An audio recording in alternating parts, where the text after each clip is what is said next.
China's navy is catching up to the US. But while China's naval capability has come a long way from the Third Taiwan crisis, its apparent strength is not all it seems. Here's why. Here are two of the most powerful countries in the world. Both China, the fourth largest country in terms of area, spanning approximately 3.7 million square miles, and the United States, which is the third largest country by land area, covering about 3.8 million square miles, are major economic powers with substantial global significance. China has the world's second largest economy with a GDP of approximately $18.1 trillion in 2022.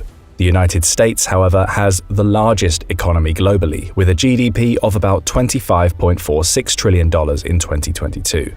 Okay, so the US has got China whipped when it comes to land area size and economic success, but what about military power? Well, here's where it gets scary. China aims to position itself as a significant global military power and has set its sights on achieving global dominance by 2049. Right now, China's Air Force ranks second globally, just behind the United States, which possesses the most formidable Air Force strength. According to reports, the United States operates approximately 10,000 more air platforms compared to China.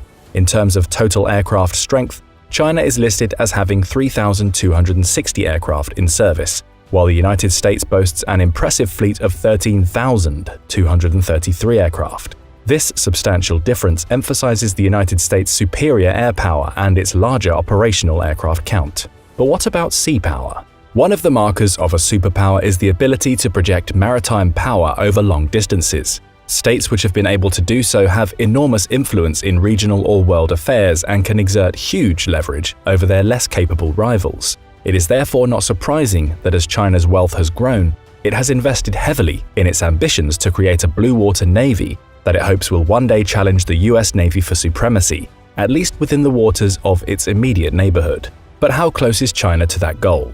What is the state of US-China strategic competition at sea, and how is the United States planning to maintain its lead on the world's waterways? What technologies and weapons is the US Navy developing to adapt to the growing power of China's People's Liberation Army Navy, PLAN?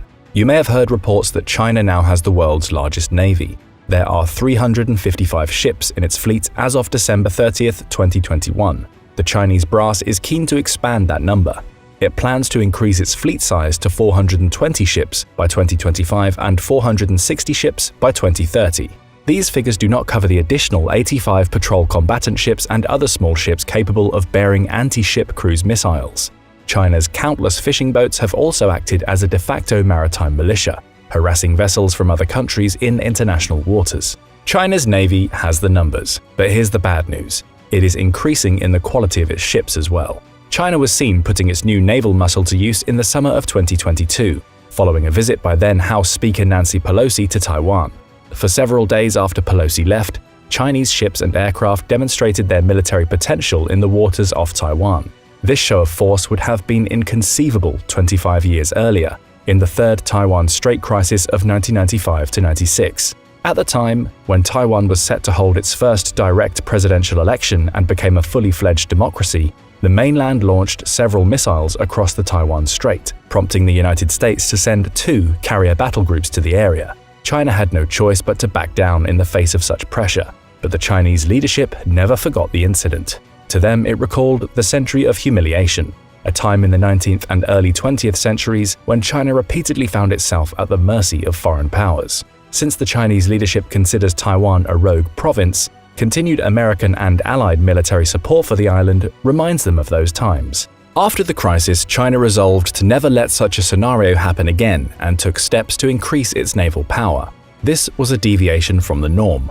With only a few brief exceptions, China has never historically been a sea power. It has traditionally focused its military resources on maintaining a large army capable of defending its vast land borders. Up until recently, this was the objective of the Chinese brass. However, with China's continued problems with Taiwan and its containment within the natural barrier of the First Island chain, a string of islands off China's waters which stretch from Japan to Indonesia, the Chinese leadership decided that only by becoming a sea power would China take its rightful place as a true global superpower.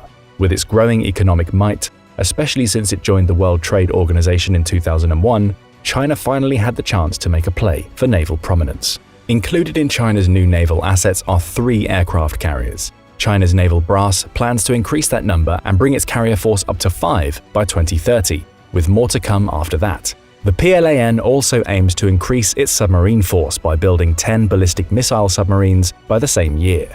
While China's naval capability has come a long way from the Third Taiwan crisis, its apparent strength is not all it seems. China may have more vessels in its fleets than any other country, but that is because most of the ships are still small. Aside from the number of ships, one way to measure a state's naval power is through the combined tonnage of its fleets. Tonnage is the measurement of a ship's weight. The PLAN's total combined tonnage as of 2020 is between 1.8 and 2 million tons. The US Navy, though, stands at 4.6 million tons. The reason why tonnage matters is because small, low-quality vessels do comparatively little in actual naval confrontation. The United States could build many more smaller boats if it wanted to, but instead focuses on sturdier vessels with advanced offensive and defensive weaponry and robust transit options for Marines to stage amphibious assaults. While many American policymakers have called for the United States to build more ships and restore the Navy to Cold War-level fleet sizes, no one in Washington is calling for an imitation of China's fleet composition. Small patrol boats and other irregular craft do the US Navy no good in its global mission to maintain secure and free navigation on the world's oceans. China has closed the tonnage gap since the time of the Third Taiwan Strait crisis, when the United States had a total tonnage lead of over 4 million, but it still lags significantly behind. China's Navy has other problems. 2 of its much-publicized aircraft carriers are older models that use a stow bar, short takeoff but arrested recovery system to launch its planes. China's 3rd aircraft carrier, the Fujian, uses a more modern catapult system comparable to those used by the US Navy's carriers, which allows it to launch its onboard planes faster. The Fujian is therefore a significant step in China's technological capability. However, how would China be able to launch its planes without pilots to fly them? China has a serious shortage of trained naval aviators, and the Fujian and its successors will add to the stress, both in the number of pilots these new carriers will demand and in teaching them how to use the catapult system. Overall, the PLAN is many decades behind the US Navy's institutional knowledge and experience. Case in point, it lacks a fighter made specifically for training carrier pilots. The current aircraft of choice is the JL-9G, a single-engine, twin-seat plane that is incapable of simulating emergency landings on a carrier's flight deck because it is too light and slow. So far, the PLAN's attempts to create an adequate training aircraft have fallen short of satisfactory. Establishing programs for cadet naval aviators has also proven difficult for the PLAN. This lack of institutional knowledge and experience makes sense, given China's history and its only recent move towards sea power. Unfortunately for the Chinese leadership, institutional knowledge doesn't come as easily as new ships do. China might have made progress at a rapid pace, but in a confrontation between carrier groups as they currently stand, the United States would still have an overwhelming advantage, for a few reasons. First, the United States has many more advanced 4th-generation and 5th-generation fighters to call upon. America's arsenal includes not only carrier-based planes, but land-based F-22s that would fly from Japan to lend a hand in a real battle. China's most advanced fighter, on the other hand, the J-20, cannot be launched from a carrier, and it's unclear if it can rival America's F-22 and F-35 in air-to-air combat. Meanwhile, upgraded Tomahawk cruise missiles and submarines would also pose significant threats to the burgeoning Chinese carrier force. Although we do not have good knowledge of the extent of China's electronic warfare capabilities, which could potentially counter such ship and submarine-fired missiles if they are advanced enough. Another area that the PLAN significantly lags behind the US Navy in is submarines, which was one of the reasons why Beijing made such a big protest about the AUKUS submarine sharing agreement. China currently has a fleet of 56 submarines. 6 of them are ballistic missile submarines with payloads capable of reaching the United States homeland. Another 6 are nuclear-powered attack submarines. The bulk of the fleet, 44, are diesel-electric attack submarines. This is where China's Navy is at its most pronounced disadvantage and lags the furthest behind. Experts believe that China's current main submarine, the Shang class, is only on par with 1970s Soviet-era designs, and China has not invested as much in anti-submarine warfare as in other parts of its naval buildup. It has tried to close the gap recently, equipping its newer surface ships with more sophisticated sonars. China has also introduced its new U-8 missile launch torpedo and KQ-200 maritime patrol aircraft. Even so, these are comparative baby steps in actually defeating the formidable American submarine force. China may also be able to deploy more submarines in its immediate waters, but it is still at a severe disadvantage in submarine-to-submarine warfare. A comparison of the engineering of the two navies' underwater vessels will paint a clearer picture of why the US Navy still has a decisive advantage in undersea warfare. The United States uses nuclear-powered submarines, which are faster, capable of diving deeper, and have a longer range than the submarines China uses. China's diesel-electric-based submarines have one advantage. When running on electric power, they are quieter than nuclear submarines. However, these vessels cannot run on electric power for long. They have to either surface or pop up a snorkel to recharge their electric batteries and run on diesel power for the duration of that operation. At that point, they are significantly noisier than nuclear subs and far more vulnerable to attack. Meanwhile, nuclear submarines can stay quiet and deep for months on end. Although the range and duration of operations would not necessarily be as important for the Chinese in a confrontation with the US Navy because hostile encounters would take place near Chinese waters, the depth, stealth ability, and operating times of the American and Allied nuclear submarines would help to defeat China's strategy of overwhelming enemy naval forces with a rain of anti-access, area-denial ballistic missiles.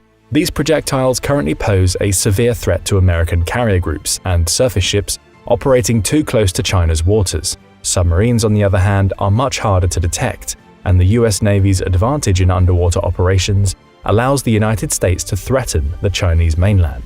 As with aircraft carriers, China intends to build new next-generation submarines. By 2030, it could have between 30 and 40 nuclear-powered submarines. Whether it will have the institutional know-how to recruit and train competent submariners may be a more difficult matter to determine. China's current underwater deficiencies notwithstanding, it is still eager to flex its submarine muscle, and has begun keeping at least one of its nuclear-armed ballistic missile submarines at sea at all times, with near-continuous patrols into the hotly contested waters of the South China Sea, making things more difficult for the United States and its allies and the waters of the region more dangerous. It is a sign of what the PLAN seeks for the future.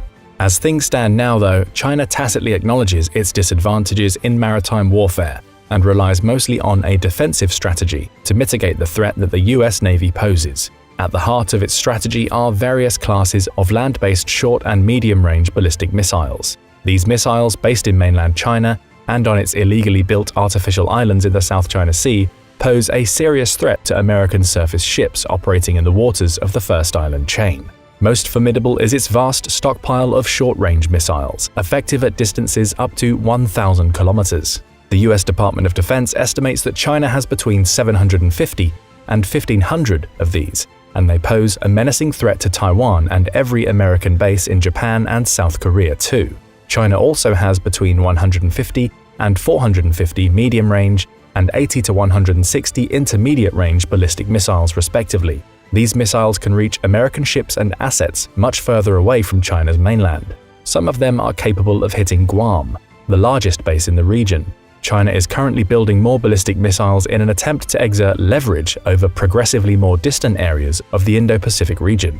Additionally, although the PLAN is not currently capable of defeating the US Navy in a head-to-head confrontation, China would have the advantage of operating near its territory in any real conflict. No one on either side expects a Midway-style battle on the high ocean. This reality means that the American supply lines would be much longer and more vulnerable to Chinese ballistic missile attacks, the tyranny of distance. China would also be able to concentrate all of its naval assets in a confrontation with the United States, where in contrast, the latter has global commitments.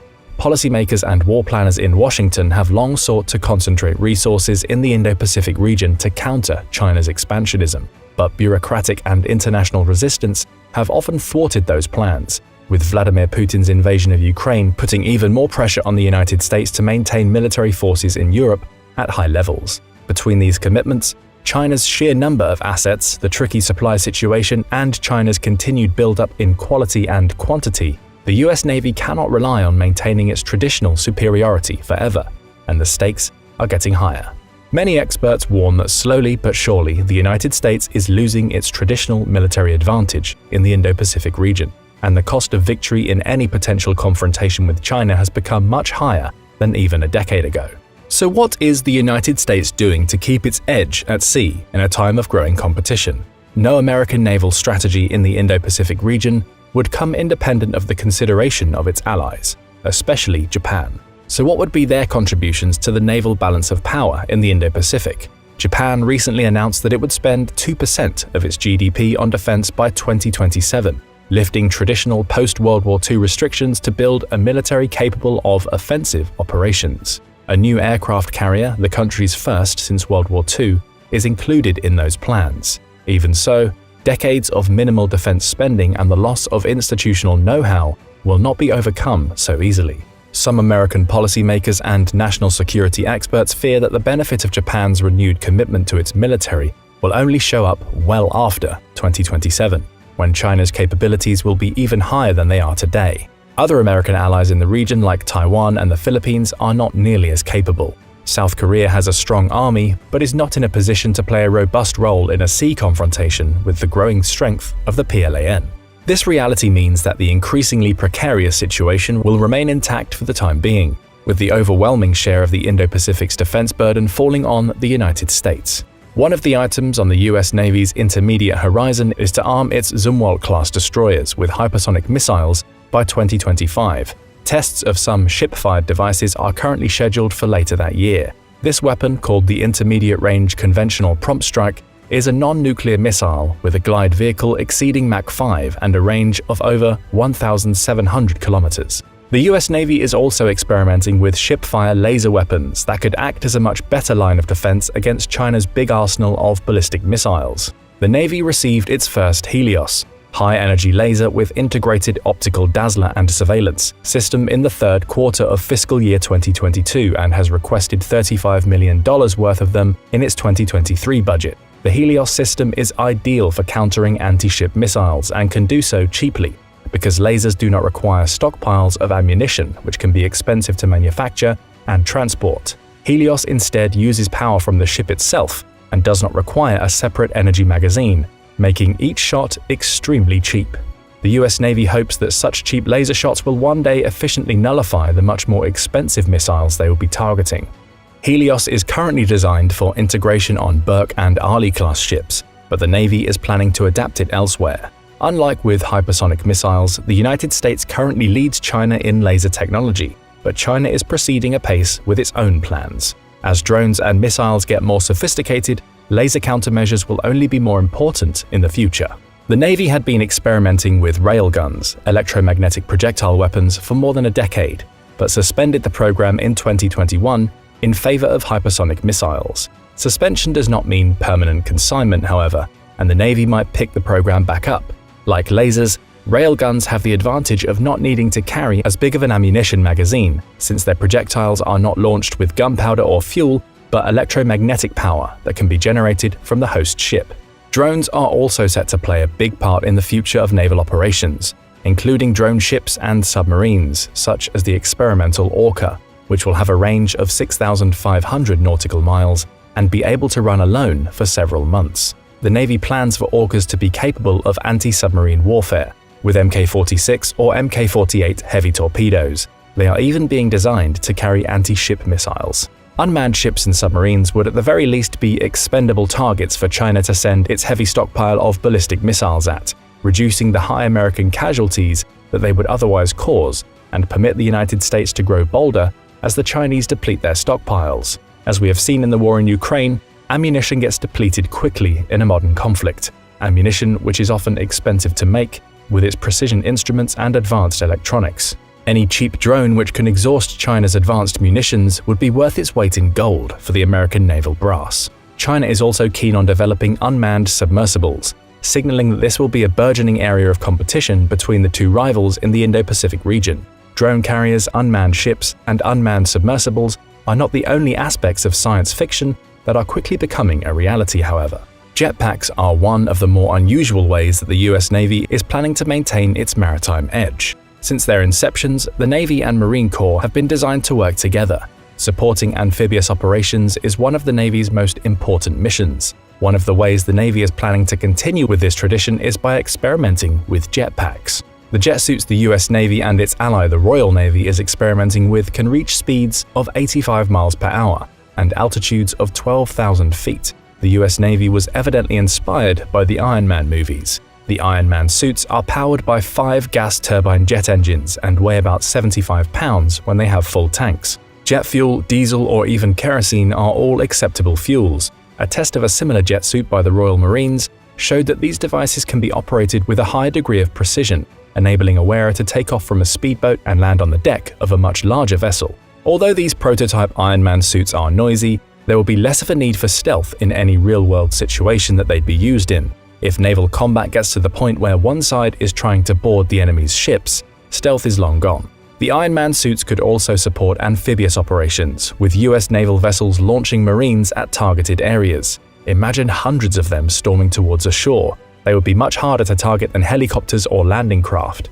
Already, paramedics in Great Britain have used the jet suit to reach difficult places, and firefighters are also interested in the suit's ability to help them access hard areas rapidly. Though the world isn't quite ready for it yet, we probably aren't too far away from a world where swarms of Marines decked out in Iron Man suits will take to the skies at low altitude. Because a naval confrontation between the US Navy and the PLAN would occur in the comparatively confined waters of the first island chain and not on the high seas, the Iron Man suit could prove an effective method of projecting force. The US Navy remains the world's premier maritime fighting force, but as China's wealth and power continues to grow, and as the PLAN continues to modernize, the United States must continue to look for ways to push the envelope. With innovations that we might find hard to believe now, China wants to break out of the first island chain and have more of a voice in the waters of the world. The United States wants to contain China within the waters close to its territory. Whoever holds the edge in the technology race will come closest to achieving their respective goal. But what do you think? In a battle between the US and Chinese Navy, who would win? Let us know in the comments, and don't forget to subscribe for more military analysis from military experts. Hour 0. Sitting in his office surrounded by his most trusted advisors, Xi Jinping feels ready. Over the past decade or more, he's spent billions upon billions modernizing China's military. His nation now has nuclear weapons, around 500 of them, and he's built one of the world's largest navies. Add to that the fact that China's military has more active members than any other nation, with 2.35 million people to call on. He's going to bring war to the United States. But to do so, he has to carefully coordinate attacks throughout the Pacific. He knows that the United States has bases in Japan and South Korea, around 190 in those two countries alone, and a powerful navy that, though smaller than his, packs a lot more firepower. A full frontal assault on the United States without taking care of those problems first would be suicide.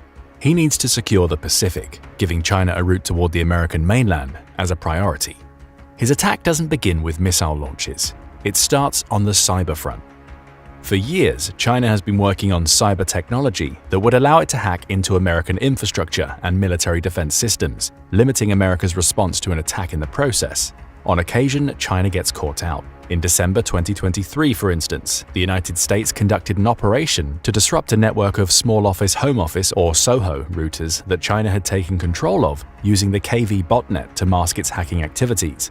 That was unfortunate for Xi, but it won't stop the first stage of his attack. Xi gives the okay and dozens of cyber attacks begin. Chinese hackers work feverishly, targeting American water systems, electrical grids, and communication systems, with a special focus on any that are located near key military installations.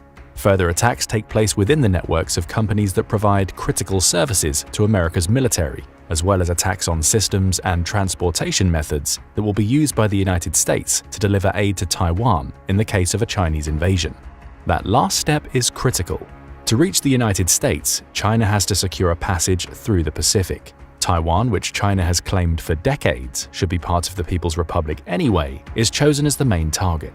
By securing that island, China can break through the nations in the Pacific that are allied to the United States, including Japan and South Korea, and clear its route to the American mainland.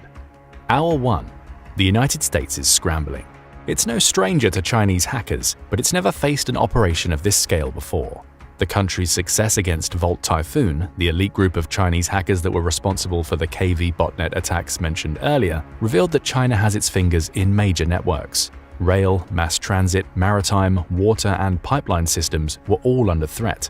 And though Volt Tycoon has been mostly eradicated, the sheer scale of the disruption occurring in the US reveals that it was far from the only hacker group China had in play. America is left chasing shadows, at least for a couple of hours, which is all China needs to start the next stage of its assault. Xi Jinping gives the okay for the next and boldest part of its strategy: activating the People's Liberation Army Rocket Force, or PLARF. The group has around 120,000 members, who combine to operate 6 known ballistic missile bases throughout China. However, the PLARF's real strength lies in the sheer number of missiles it has at its disposal. Recent estimates from the US Naval Institute place the number at somewhere around 4,000, all of which are capable of targeting ships moving at sea in addition to static land-based targets. Both capabilities will be needed by Xi. In arranging this attack, he's had to make some difficult decisions. He knew that a launch against Taiwan was inevitable, and the island nation became his first target. A missile barrage begins, with air support being provided by the recently upgraded bases at Longqian, Jiangsu, and Wuhan. All three are supporting China with fleets of Shenyang J-16 fighters, launching missiles of their own while engaging Taiwanese defenses in the air. The tougher attacks focus on the US Pacific Fleet. Numbering around 200 ships, along with 1,500 aircraft and 150,000 military personnel, that fleet is the biggest barrier that stands in the way of Xi's ambitions to invade the United States. It covers almost half of the world's surface, stretching from Antarctica to the Arctic Circle, taking in the Pacific Ocean and the Indian Ocean in the process. Xi can't hit everything in that fleet, but his goal is to strategically weaken the fleet in the early hours of his new war, eliminating America's ability to rapidly respond to his actions. To do that, he needs a 3-pronged missile attack.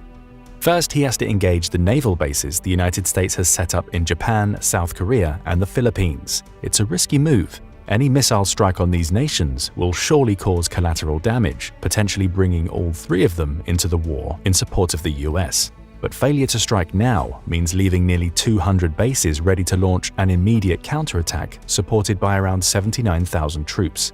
Xi can't take that risk. Hordes of Dongfeng 26 or DF-26 missiles are launched towards America's bases in Japan and South Korea. Each missile has a range of 2,485 miles, easily ensuring they can reach their targets. They're accompanied by shorter-range missiles, such as the DF-16, for a simple reason. Xi needs his DF-26s for attacks further afield. Those very missiles are also part of the second part of China's missile barrage, attacking closer to the United States. More are sent flying toward Guam, targeting the Andersen Air Force Base in Yaego, as well as Naval Base Guam in Santa Rita.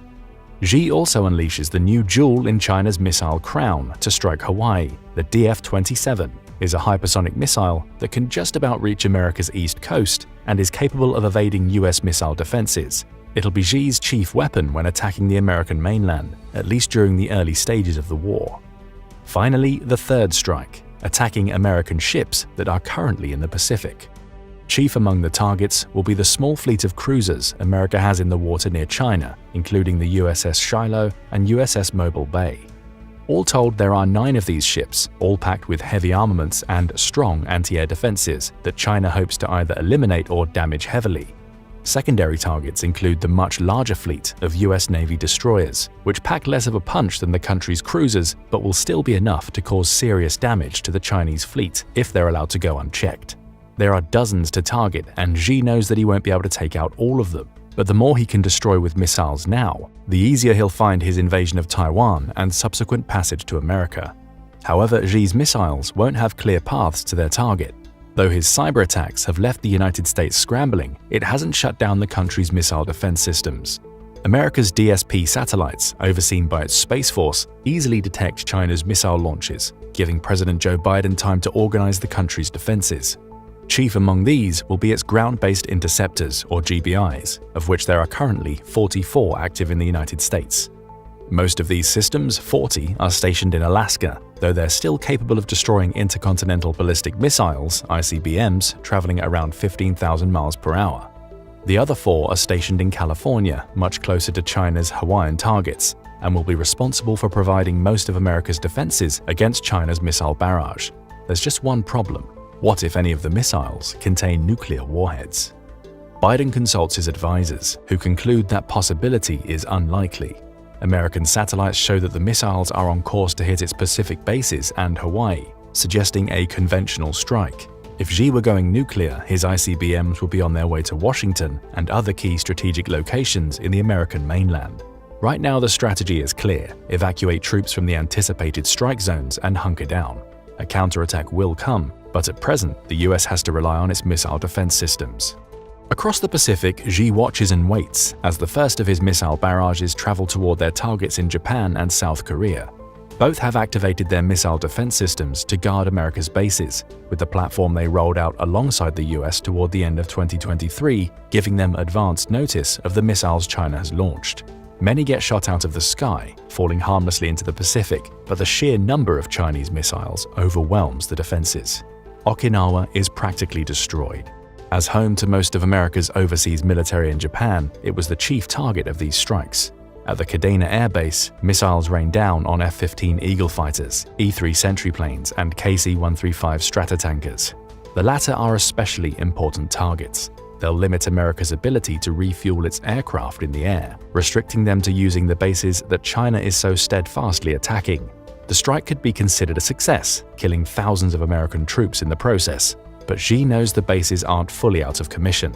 He can't launch a ground-based invasion just yet, meaning the surviving crews at these bases will be able to rebuild quickly enough to continue to serve as launching points for the US Air Force. That's okay. He only needs them down for a few days. More missiles make their way toward cruisers and destroyers that the US has stationed in the Pacific. These ships are a little harder to strike, not least because they're not remaining still. Orders from American command have told all to start moving in erratic patterns, hoping to send Chinese missiles off course in the process. The tactic works in some cases, though not in others. China is successful in cutting down about half of America's cruisers, as well as several dozen destroyers. Again, a qualified success for Xi. A few minutes later, China's DF-27 and DF-26 missiles are drawing nearer to Hawaii. Dozens are shot out of the sky by California's missile defense systems, but they can't provide complete coverage. Many more break through, striking ships including the USS Frank E. Peterson and USS Hopper. Xi had hoped his strike would also take out at least some of the 13 submarines stationed in Hawaii, but no such luck. Even with his cyber attacks wreaking havoc, the commanders and crews of those submarines received orders to submerge underwater, safe from the missile barrage, until the US was ready to fight back. By the end of the first few hours of the conflict, China has expended nearly a quarter of its 4,000 missiles. It has wreaked devastation on the American bases in Asia, though at the cost of drawing Japan and South Korea into Xi's war.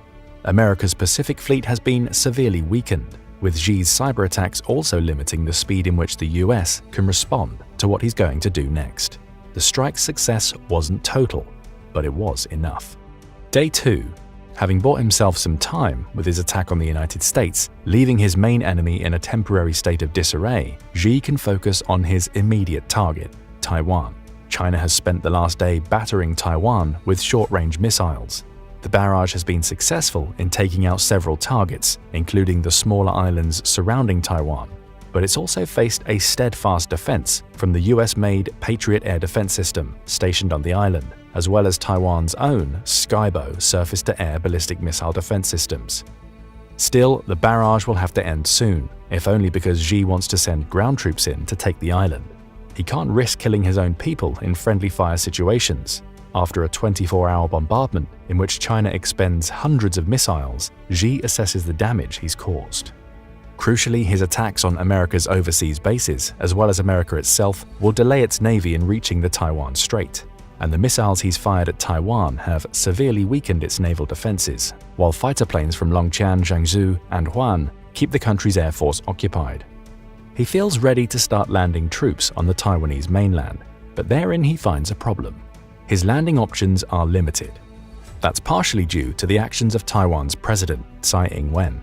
She's been preparing for an attack from China for several months, especially in the wake of Beijing growing bolder by conducting military and naval operations in the Taiwan Strait. As soon as the missiles started flying, Tsai sent orders to defensive positions on both sides of the island. To the east, Taiwan benefits from having an extensive network of cliffs.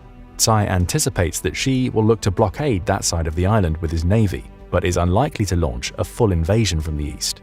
Still, soldiers are placed on alert, telling them to prepare to fight against ground troops that might try to climb the cliffs, which have gradients of at least 15%. If need be, those troops will receive orders to destroy the routes built through the cliffs that lead to the mainland. Her main focus lies in Taiwan's west. As the coast closest to China, it's going to be the point of ingress into the island. Tsai places all 15 major ports and harbors on that coast on high alert, with orders for their destruction in place if China's forces get near. Tsai can't afford to allow China to set up a naval presence on the island itself if it manages to invade.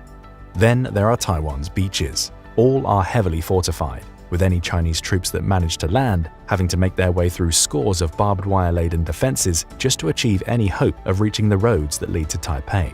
The waters leading to most of those beaches are less than 50 feet deep, meaning China can't land troops en masse. It must take them most of the way before ferrying them across in smaller vessels, all while being subjected to missile fire from Taiwan.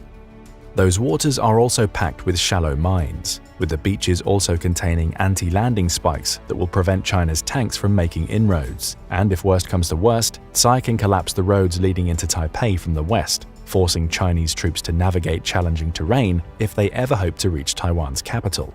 Tsai is going to make this a war of attrition, and that spells bad news for Xi.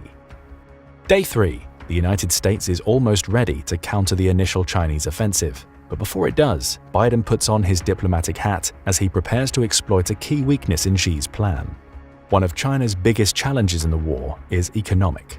The country relies heavily on importing goods, spending $2.56 trillion in 2023 alone.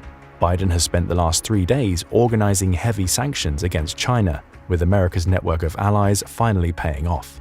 China will not only struggle to import goods and equipment from the United States, but it'll also be cut off from its European trade partners. All agree to not sell to or buy from China, essentially creating a blockade for as long as the war lasts. That blockade extends to oil. China imports 11.8 million barrels of oil per day to keep itself running. Much of that oil comes from Russia, which is now responsible for about 19% of the oil China buys annually. However, the other 81% comes from countries like Saudi Arabia, which are allied to the United States. Leveraging diplomatic pressure, as well as the concerns that other Asian nations such as Saudi Arabia have related to Chinese expansion, Biden is able to cut off most of the oil reaching China. Yes, Russia will supply Xi, though it isn't able to cover the massive shortfall that results from America's sanctions. And given Putin's war in Ukraine, he also can't risk Russia's trade with other countries for the sake of solely supporting China, especially given that he faces his own sanctions. Xi didn't expect this. Now he faces a shutdown. China has to defeat the United States in a matter of months, or else its resources will dwindle to the point where it's practically starved out of the fight that it started. Day 4. With sanctions in place and trade routes in the process of being cut off, Biden's next move is to speak to his allies in NATO. After all, China directly attacked America on its own soil by launching missiles at Hawaii. It also attacked America-owned military bases overseas, which would also constitute an attack on the US. All of this plays in Biden's favor for one reason: Article 5 of the NATO Charter. According to this article, if any NATO ally or member nation is the victim of an armed attack by another country, every other NATO member will consider this an act of violence against themselves. In short, China's attack on the United States has brought most of Europe into the fold. Biden has been cooperating with NATO members from the moment he detected China's missiles. Collectively, that makes him ready to utilize the power of 31 nations, including what's left of the United States defenses. The focal point of the counterattack is obvious: the Taiwan Strait. Xi has failed to take Taiwan with his missile barrage and now faces an extended conflict in which he's losing thousands of troops every day to his attempts to land on Taiwanese beaches.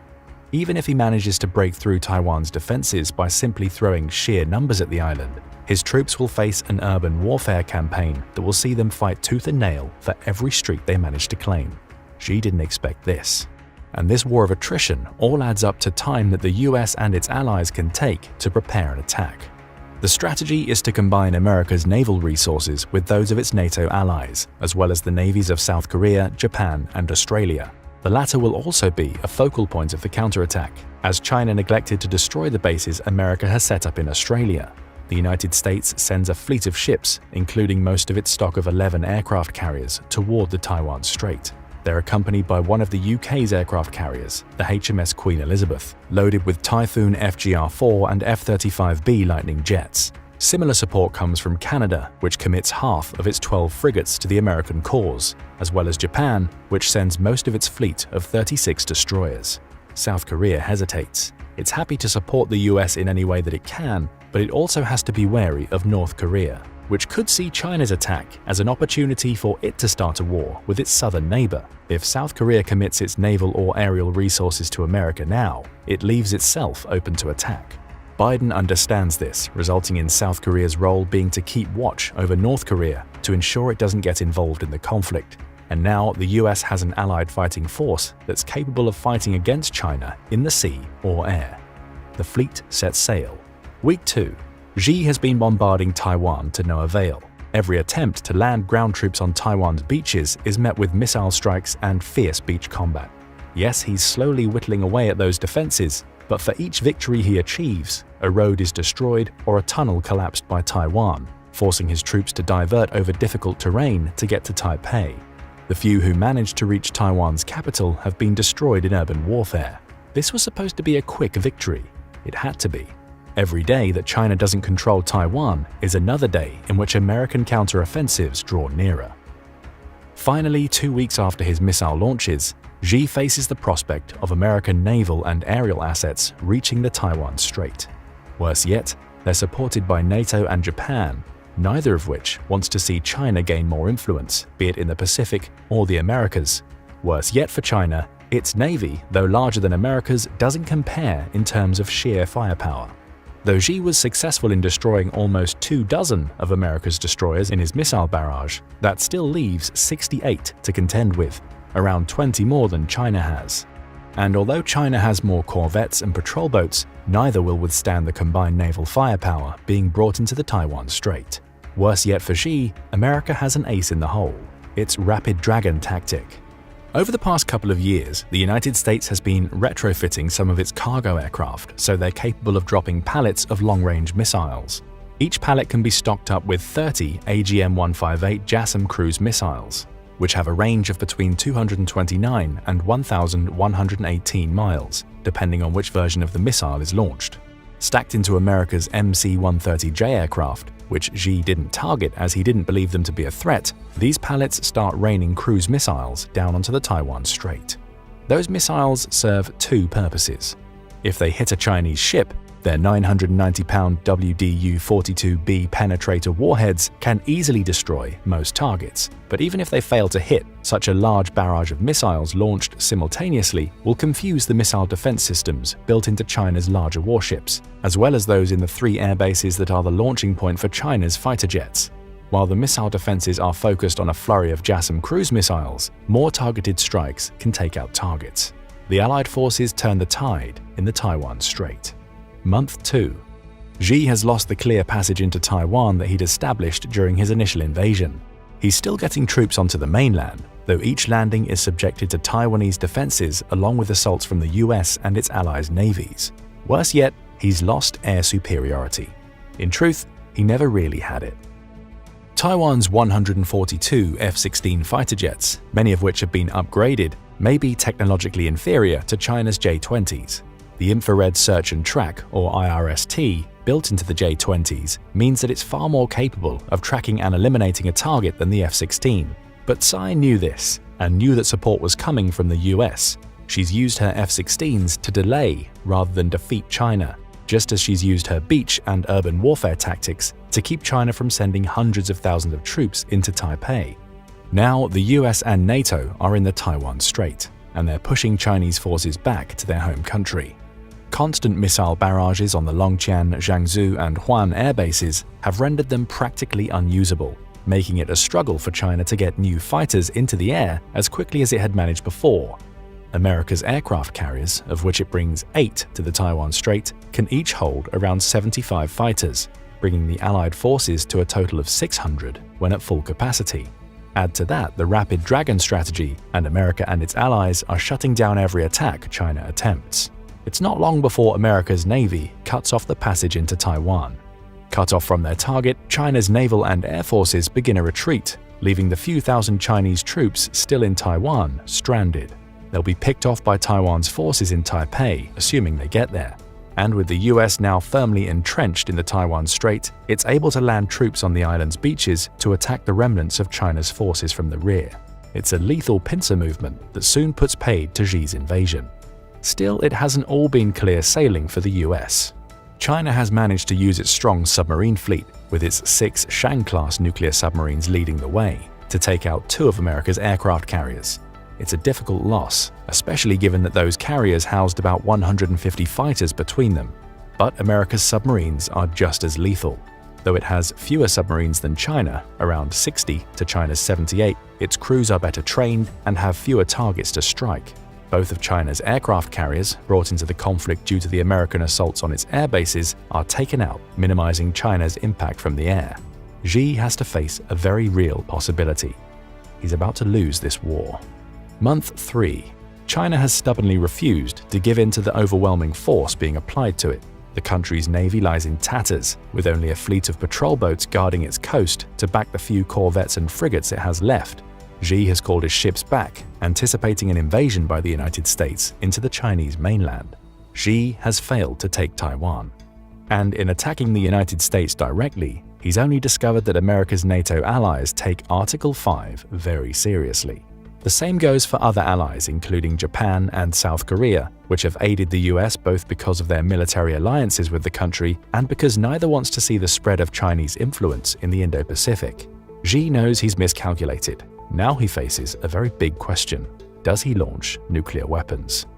China has around 500 nukes, as well as ICBMs, capable of reaching the continental United States. His country's CSS-4 Mod 2 Mod 3 missiles could do the job thanks to their 8,000-mile range. The DF-41 can also hit the mark, as it's capable of traveling nearly 7,500 miles. But Xi thinks better of it. Launching his nuclear weapons against the United States would mean a response in kind. And while America's Minuteman III ICBMs lack the range of his missiles, the country's submarines and aerial bombers could easily drop nukes all over China if provoked. Ultimately, China is forced to capitulate, though its military would prove a strong match for the United States alone and could even have the potential to defeat its American counterpart. It simply can't stand up to such a powerful united front. Taiwan proved stronger than Xi expected, with his failed invasion meaning plans to reach the American mainland never got off the ground. And with most of Europe, thanks to NATO, gunning for him, he can't escape the fact that he's been overwhelmed. Add to all of this the effects of the sanctions and trade blockades America created within days of him starting his war. They've slowly sapped the morale of the Chinese people, resulting in them being ready for surrender. America wins the war, but it's a win that came at a cost. It will take the US years to rebuild its war-torn navy, and along with its NATO allies, it will be heavily involved in imposing military restrictions on China for years to come. However, it's proven the impact that its cooperative approach to defense can have in a battle against one of its greatest rivals, putting any other major military power that might dare to attack the US on notice in the process. Of course, this is just one of many potential scenarios that could play out if China and the US went to war. It's also optimistic in favor of the US. But what could China do to prevent this series of events from happening? Would they happen at all, or do you think the US may struggle to receive the support it needs from NATO and its allies in Asia? Tell us what you think in the comments below. Now go and check out the US Navy's plan to defeat China in war, or click this other video instead. When you're a big shot at the World Finals of any team sport, gunning for that gold, you definitely want some top-notch players on the bench. You know, those folks who are ready to jump into the game when one of your usual players is either nursing an injury or feeling way too tired. This holds true not only in most competitive team sports but also on the battlefield. And the two current global powers, the US and China, are very, very aware of this. So what would a potential conflict between China, the United States, and their respective allies actually look like? Which other military powers would both countries utilize to maximize their combat power? And could the recruitment of powerful allies be enough to turn the tides in a potential war? Let's find out. One of the features of a future China-US war would almost certainly be its multilateralism. There are plenty of reasons to assume neither power would go to war on its own. The US has spent 4 generations building a global network of alliances and partnerships which give it crucial regional access, basing opportunities, and deterrence capabilities. Its commitment to ensuring Taiwan could hold out in the event of an amphibious Chinese invasion have been relatively steadfast since the 1950s. As part of its Indo-Pacific strategy, the past few presidential administrations have been strengthening strategic relationships with key players in the Pacific to serve as a crucial counterweight to Chinese influence. These include ironclad treaty alliances with Australia, the Philippines, the Republic of Korea, Japan, and Thailand. Recent events show the US is expanding its network even further, acting on its intention to support a strong India as a partner in its positive regional vision. More on that later. The Chinese haven't been nearly as gung-ho about building effective military alliances as the United States, which could come back to haunt them. Earlier this year, as Australia, the UK, and the US formalized their new trilateral AUKUS partnership to help Australia develop and deploy its own fleet of nuclear-powered submarines, Xi Jinping conducted a summit with Russian President Vladimir Putin in Moscow. Xi claimed the meeting heralded a new era of Sino-Russian cooperation, yet the meeting's accompanying statement only committed the two states to vague cooperative activities like joint production of television programs. There was no formal alliance. There was no overt commitment of Chinese military assistance to Russia's flagging war in Ukraine, and that might be a red flag for the PRC. Some experts have called China's commitment issues an alliance allergy. It's certainly a head-scratcher on its surface. Alliances are notoriously powerful tools for tilting the balance of power away from hegemonic states, something China is clearly trying to do. Yet, China's posturing isn't as atypical as it seems. Four of the world's most powerful rising powers of the past century, the United States, Japan, Germany, and the Soviet Union, each exhibited similar tendencies. Wary of entrapment, unnecessary financial burdens, and weak regional military partners, China has similarly adhered to its independent and self-reliant foreign policy since World War II. It wanted to control every aspect of its staggering economic and military transformation in the 21st century, even if it meant that its sole remaining alliance partner is the perennially failing state of North Korea. China's confidence in its own military potential and economic growth may not be enough to best the United States and its allies in the Pacific. In 2021, the United States' 6 primary East Asian allies alone managed to collectively spend $149.7 billion in defense, already half of China's $293.3 billion, and 37 times more than North Korea's paltry $4 billion. For comparison, the United States spent $732 billion, and while defense spending doesn't perfectly correlate with military preparedness, it does go a long way. Optimally, the US-led network of Indo-Pacific states would be able to handle themselves in a theoretical war against China.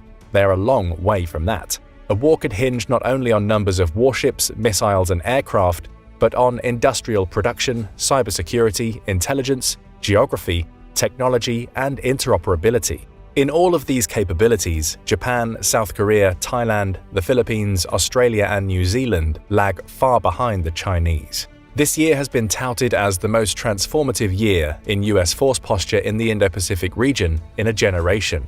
The US is the great equalizer in the equation, but there is fear Beijing's robust navy, backed by air power and carrier-killer ballistic missiles, are already sufficient to inflict unacceptable losses on American military forces in a prospective war. Naturally, the next play for the US is to try and create an uncontestable advantage and deterrent, and in the calculation of top American strategists, the best way to do that is to firmly recruit India into its cooperative orbit. And that is where things get a bit stickier. You see, it's easy to make the wrong assumptions about India, especially believing it would seamlessly float into the American orbit and become a trustworthy ally and military partner. Historically, India was a leader of the unaligned movement, a coalition of nations who tried to remain aloof from the bipolar power struggle between the US and the USSR. When, in the 21st century, China ascended to the rarefied air of revisionist great power once held by the USSR, India began to realize it could not afford to remain neutral. Sharing a combustible Himalayan border with the Chinese, India today has charted a pragmatic foreign policy with the West, seeking economic benefits and possible military cooperation as a precautionary measure in the event of a major war. In theory, India has no choice but to hedge against China by aligning with the West. China outclasses its military in virtually every category. including better missile and naval technology, a larger defense budget, more advanced combat platforms, and most vitally, a lot more of them. China might not be producing the cream of the crop in terms of modern weapon systems, but thanks to its robust domestic arms manufacturing capabilities, it can create advanced weapons at a far cheaper cost than if it had to import them. It boasts among the world's best air-to-air missiles, especially the PL-15. India has tried to break even with arms projects of its own, but hasn't had the same success. Just take the creation of the Arjun main battle tank, a platform which entered development in 1985 and was still in development, let me check my calendar, 26 years later. It all seems quite simple then, right? China the angry neighbor, the US the willing partner, India caught in the middle, fielding a perfect opportunity to resolve its security dilemma by establishing a stronger relationship with Washington. In practice, India's pre-existing geopolitical relationships make its budding bromance with the US even murkier. You see, arguably India's greatest geopolitical friendship is the one it enjoys with Russia. Yes, that Russia. India's affinity with Russia dates back to the Cold War, where the two forged close economic and military ties in response to the Indian-Pakistani conflict over control of Kashmir. The Soviets backed India when tensions flared up again in that region in 1971, signing a treaty of peace, friendship, and cooperation that same year. This opened up many avenues of cooperation, especially in areas of defense, oil, nuclear energy, and space exploration.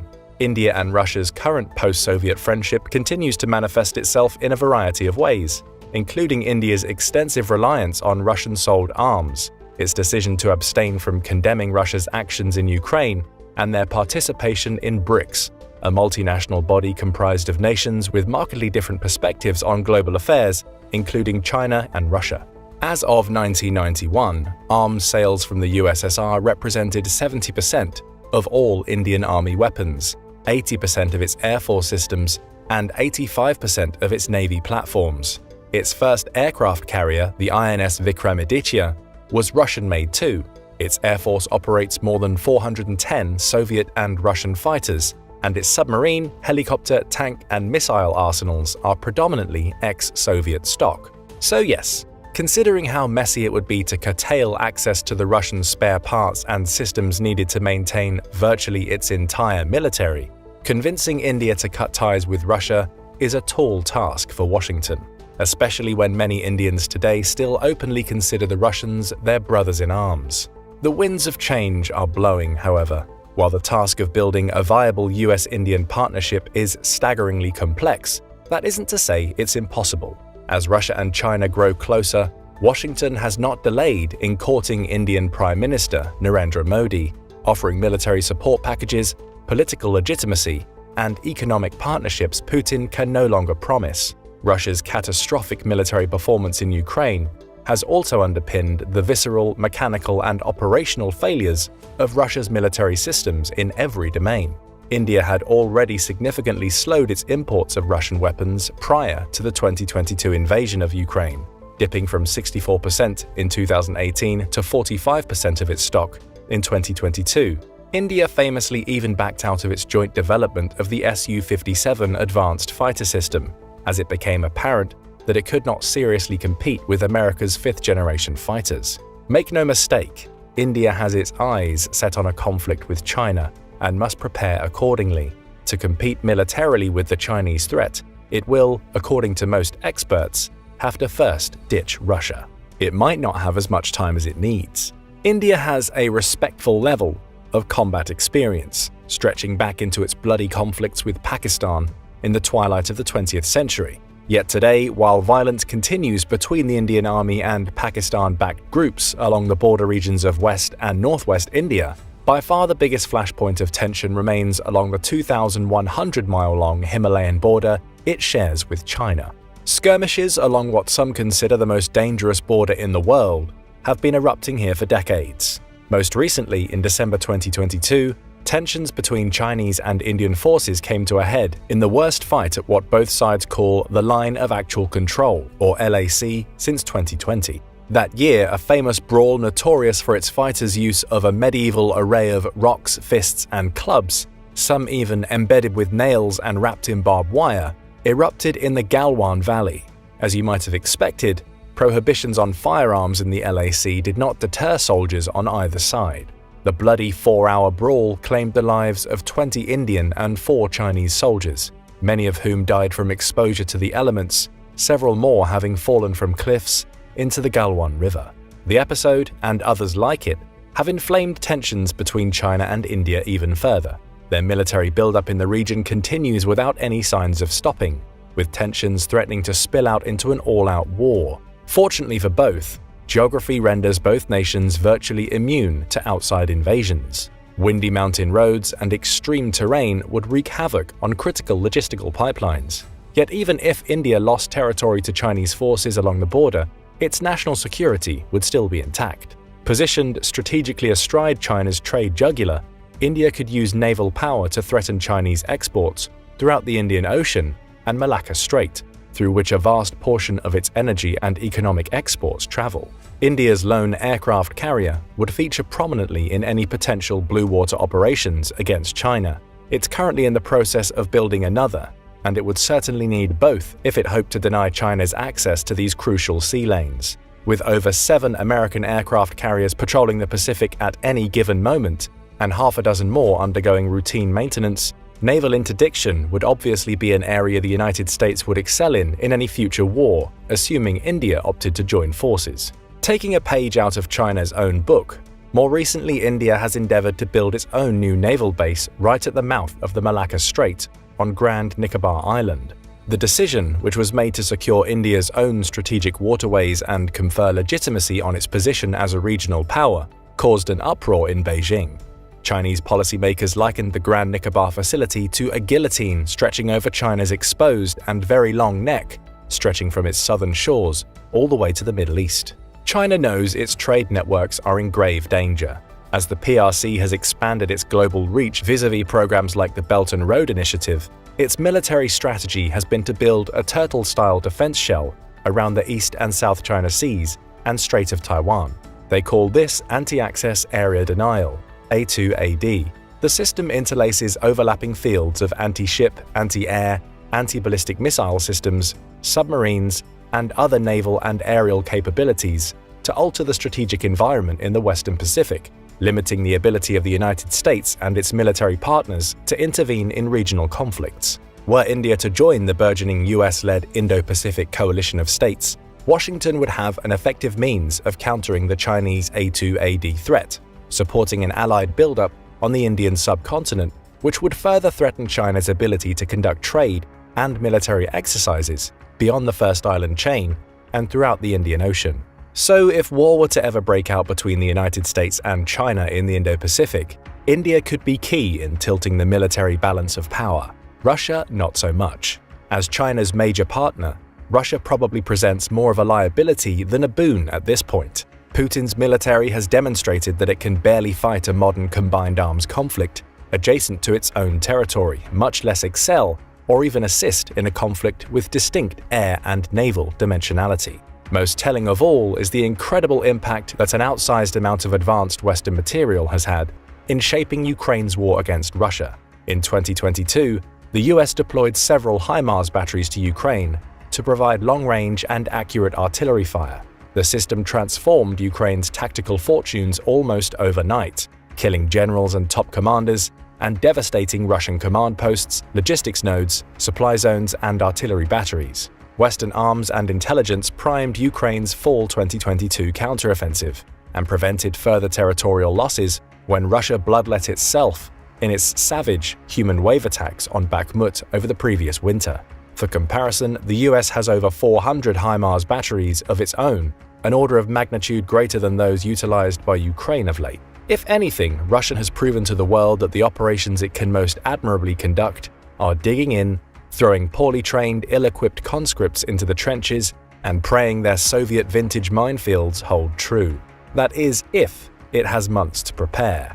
It's not yet clear whether this tactic will have any discernible impact in a major war involving China. But with North Korea the only other true suitor, China is scraping the bottom of the barrel in terms of reputable allies. The truth of the matter is that Russia's air and naval assets are crumbling, the two things which could impact the outcome of a potential conflict against a US-Indian alliance. Russia's Air Force has barely registered its presence in the war against Ukraine, with Putin only committing a portion of his available assets to that fight. We now have a better idea of why. Russia is struggling to recruit and train qualified pilots. While systems maintenance have deteriorated, a leaked memo revealed that Russia has had to send many training instructors into the war zone, compounding the kink in its training pipeline when they did not come back. Russian pilots are reported to only receive somewhere in the ballpark of 70 to 120 flight hours a year. If they're lucky, their pilots receive a maximum of 200 hours of flight training before joining a combat-ready squadron. In comparison, American pilots receive even more hours than this on a training simulator before even climbing into the cockpit of a fighter jet. Their first 25 hours of true flight training come in propeller-driven aircraft. The next phase is a specialized undergraduate training program, coupling classroom instruction with 90 hours of additional flights in other propeller-driven aircraft. Then 115 hours later, they are assigned to the aircraft they'll fly in active service. Fighter and bomber pilots fly 100+ hours in a jet trainer aircraft for their next phase of training. By then, they've accumulated more hours than their Russian counterparts will by the time they've reached the battlefield. These American pilots won't be combat ready until they've completed another 20-hour intro to fighter fundamentals course. That, of course, is before they spend another year in their dedicated airframe. By the time they join their combat-ready squadron, they've got as many flight hours as a war-weary Russian combat veteran. The pilot crisis is just one dimension of the cracks in Russia's military effectiveness. It struggles to conduct the most basic of joint operations. If they allied with China, cooperations become even more difficult. Sure, the US would have to deal with the language barrier with most of its East Asian allies, yet it has a proven track record of long-term cooperation in multinational military settings, staging large-scale joint combined military exercises with a diverse array of partners across the globe to simulate harsh wartime conditions. The US too boasts decades of experience building resilient alliance systems like NATO, whose integrated command functions and daily practices promote interoperability on every level. These strengths wouldn't easily transfer over to the Indo-Pacific battlespace, but any starting point is better than no starting point. As a parting example of the importance of familiarity and trust in one's partners as the bedrock of joint and combined operations, take the United States' role in Operation Desert Storm. In that conflict, the United States managed to clear Iraqi airspace of all threats, suffering only a handful of casualties and friendly fire incidents in the process. This was an impressive feat, considering the fact that the coalition was fielding over 4,000 aircraft at the time. By comparison, Russia has been trying to field a few hundred platforms in airspace half the size, landing almost as many kills on its own airframes as Ukraine has. Just last month, Russia shot down its own Su-35 jet for a second time within a matter of days. According to a sarcastic Russian military blogger, at this rate of work from our valiant air defense, we'll soon be left without aviation. Add to this recent intelligence leaks indicating that Russia has resorted to the time-tested tactic of executing conscripts who refuse to follow orders, and threatening to execute entire units if they seek to retreat from Ukrainian artillery fire. And you have a recipe for disaster, especially if they ever hope to cohere with Chinese air and ground forces. Assuming a theoretical conflict remained conventional, China would have to do the most of the heavy lifting. It didn't have to be this way. Russia has done the entire Western world a favor playing its hand in Ukraine, revealing that it can contribute little in terms of military support in its tentative military partnership with the PRC. For now, the jury is still out on India. If it had the United States and its 50 allies and partners clearing the skies and seas over the Pacific, who, by the way, spend a third of the world's entire annual defense budget, it could play a notable role offering a credible threat to Chinese trade. Indian ships could bolster American expeditionary logistical capabilities, offer medical facilities, and serve as a jumping-off point for the containment of the PRC between the Straits of Malacca and the Gulf of Oman. In the end, a US-Indian alliance is simply too powerful for a Sino-Russian alliance to overcome. This growing partnership could ensure that China's ambitions to dominate Asia and upset the liberal world order remain nothing but a pipe dream. But what are your thoughts on this? In a face-off between China and the US and their respective allies, who would win and why? Let us know in the comments, and don't forget to subscribe for more military analysis from military experts. In recent years, nuclear threats, cyber risks, psychological warfare, and a military buildup suggest a potential conflict between China and the US. A major attack could lead to a prolonged struggle, with China's military advancements complicating US operations near its mainland. What would happen if the United States was attacked by China? First, let's do a quick review of the relationship between the United States and China in order to see what factors are at play here. Throughout this brief history, there will also be highlights of the type of warfare that China has conducted in the past, thus alluding to the weapons and power they currently have at their disposal. Although allies against Germany, Italy, and Japan in World War II, these superpowers clashed soon after over political ideologies, communism, and democracy. This escalation culminated in the Korean War. Korea now separated between North and South, though traditionally East and West. The communist-backed North Korea, backed by a Chinese-Soviet alliance, squaring off against the American-backed South. These alliances are similar to the geopolitical landscape we see today. A different war than the previous world wars, the Korean War had offshoots like the Taiwan Strait crisis, a civil battle between the Communist People's Republic of China and the more capitalist Republic of China. President Truman initially took a neutral stance. Commenting about the Taiwanese island of Formosa in January of 1950, the United States has no desire to obtain special rights or privileges or to establish military bases on Formosa at this time, nor does it have any intention of utilizing its armed forces to interfere in the present situation. The United States government will not pursue a course which will lead to involvement in the civil conflict in China. However, he took a quick about-face that same June, sending the US Naval 7th Fleet in an act of prevention, stating, "Communism has now passed beyond the use of subversion to conquer independent nations and will now use armed invasion and war." This would be a continued trend by the Chinese government to stay out of the United Nations dictates and attempt to stronghold territories into their power. 20 years later, President Jimmy Carter sought to establish diplomatic relations with China, thus highlighting a continuous pendulum of peace and war between the two growing countries. From here on out, the US recognized the People's Republic of China and shifted their center of recognition from Taipei to Beijing, Carter saying, "The government of the United States of America acknowledges the Chinese position that there is but one China and Taiwan is part of China." This comment would live on to today, bolstering the One China policy. Yet despite American support of the policy, Taiwan remains vocally separate, and certain American actions throughout can be seen in support of these claims also, thus subverting the policy. For instance, Carter's Taiwan Relations Act enabled the American people and the people on Taiwan to maintain commercial, cultural, and other relations without official government representation and without diplomatic relations, thus creating a somewhat sovereign nation economically, even if not nationally. American attempts at diplomacy continued under President Ronald Reagan, who granted Taiwan the 6 assurances, which included commitments such as refraining from involvement in issues between the two Chinas. Yet Reagan also reaffirmed acknowledgement of the One China policy, an echo of Carter's statement and an internal effort for China to unify under one flag, particularly at a time when containment of the Soviet Union seemed necessary in order to curb its growth from getting out of control. Looking ahead to the late 2000s, we witnessed China's rise as an economic superpower, becoming the world's largest holder of US debt. Soon after, it claims the title of the world's second-largest economy, signaling a growing threat. Beginning in his election bid, the Trump administration took a confrontational stance, criticizing China's trade practices and accusing it of exploiting the US. In 2020, he said, "China's pattern of misconduct is well known. For decades, they have ripped off the United States like no one has ever done before. Hundreds of billions of dollars a year were lost dealing with China, especially over the years during the prior administration.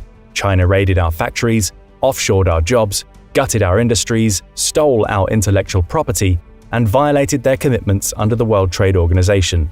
To make matters worse, they are considered a developing nation getting all sorts of benefits that others, including the United States, are not entitled to," while commenting on his garnering of a trade war in 2018. A tense expression of economic warfare, which is typically played out between trade partners, utilizing targeted tariffs on each other's imports. The US-China trade war had far-reaching economic repercussions, causing trade disruptions and exacerbating tensions between the two nations, but this was just the beginning. In 2021, the Trump administration also accused China of genocide and crimes against humanity in Xinjiang, targeting Uyghur Muslims and other minority groups. This almost occurred simultaneously with widespread protests erupting in Hong Kong. But what further ignited the tinderbox was the COVID-19 pandemic, which seemed to overshadow these issues. The novel illness spread rapidly from the Wuhan province across the globe, leading to speculations of it being an act of warfare. However, since the laboratory is operated by both Chinese and Americans, the true cause remains disputed. Still, the pandemic era brought an end to the protests. Everyone called to retreat to their homes in an effort to contain the spread. The global focus shifted towards responding to the illness. Unrest and distrust amounted within the US, exacerbated by the response to the COVID-19 pandemic as well as the jungle of information for citizens to sort through. This contributed to the civil unrest and confusion surrounding the nature of the American relationship with China. The outbreak of hostilities between Russia and Ukraine further complicated the matter, with China's support for Russia and United States' overt support of Ukraine mirroring past conflicts. Concerns also arise regarding China's military activities in the South China Sea and its significant investments in cyber capabilities, methods of unconventional warfare which will be examined further in the video. These factors raise the possibility of a potential attack on the US, and war seemed, as it often does, on the brink. This historical overview has touched upon economic and potentially biological weapons, as well as land grabs from China. But there are other crucial aspects to consider. In recent years, nuclear threats, cybersecurity risks, psychological warfare, and a buildup of conventional warfare resources point to a pre-conflict posturing. A large-scale engagement spurred on by an attack could escalate into a protracted struggle, utilizing these different facets of warfare and sources of power. China has made significant advancements in military capabilities, particularly in areas that pose challenges to the US in conducting effective military operations near its mainland. The Chinese Communist Party has often been characterized as a bully, using various tactics to expand its influence. These tactics include acquiring significant portions of America's farmland, a country heavily dependent on China for its manufactured goods. Additionally, China has employed unconventional methods, such as constructing artificial islands in the South China Sea to disrupt shipping lanes and undermine regional stability for its own benefit.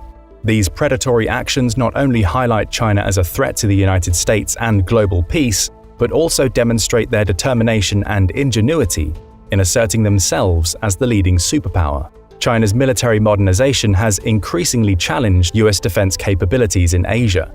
Although China still lags behind the United States in terms of overall military strength and operational skills, it has notably improved in the areas mentioned earlier.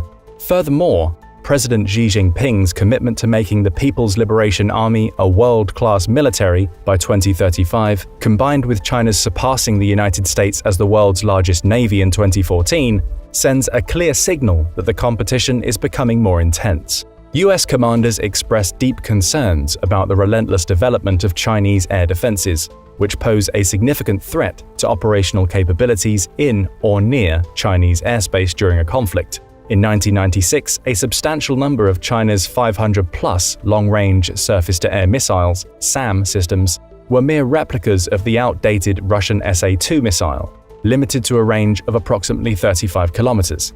However, by 2010, China had boldly deployed around 200 launchers for their more advanced double-digit SAMs. These formidable missiles boast superior seekers and extended ranges of up to 200 kilometers. Coupled with highly capable fighter aircraft and the introduction of airborne warning and control system-equipped planes, the Chinese Integrated Air Defense System (IADS) has emerged as a formidable and unwavering obstacle.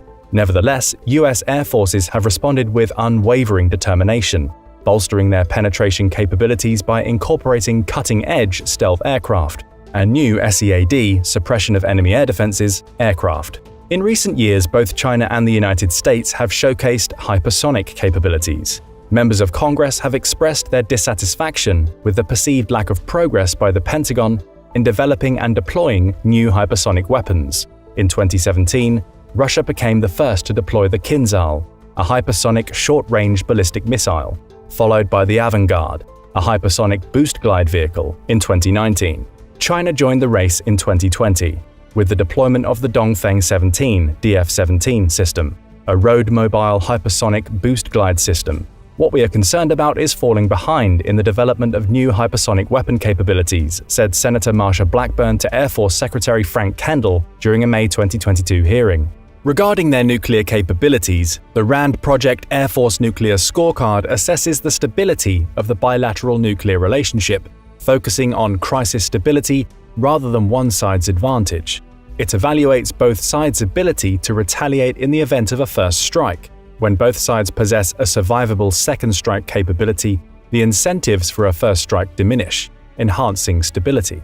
Factors such as offensive weapons quantity, range, accuracy, and nuclear target details are considered. The threat of nuclear warfare is a significant concern in any conflict between two nuclear-armed powers like China and the United States. Both countries possess large arsenals of nuclear weapons, and the use of these weapons could lead to catastrophic consequences on a global scale.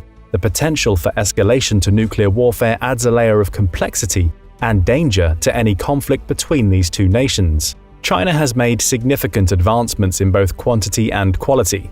Enhancements include road-mobile DF-31, CSS-9, and DF-31A ICBMs, as well as Type 094 Jin-class ballistic missile submarines, SSBNs, carrying JL-2 SLBMs. China is also developing next-generation road-mobile intercontinental ballistic missiles, ballistic submarines, and submarine-launched ballistic missiles. Furthermore, the potential for biochemical warfare cannot be ignored. A report with low confidence, published by the Energy Department in 2023, supports the speculation that the COVID-19 pandemic may have resulted from a lab leak in Wuhan. This facility openly engaged in various biological testing, involving both China and the United States. Given the extensive research programs in biology and chemistry of these two nations, the use of biological or chemical weapons could have devastating consequences for military and civilian populations alike. According to the World Health Organization, biological agents like anthrax, botulinum toxin, and plague pose a significant public health challenge, capable of causing widespread fatalities in a short period.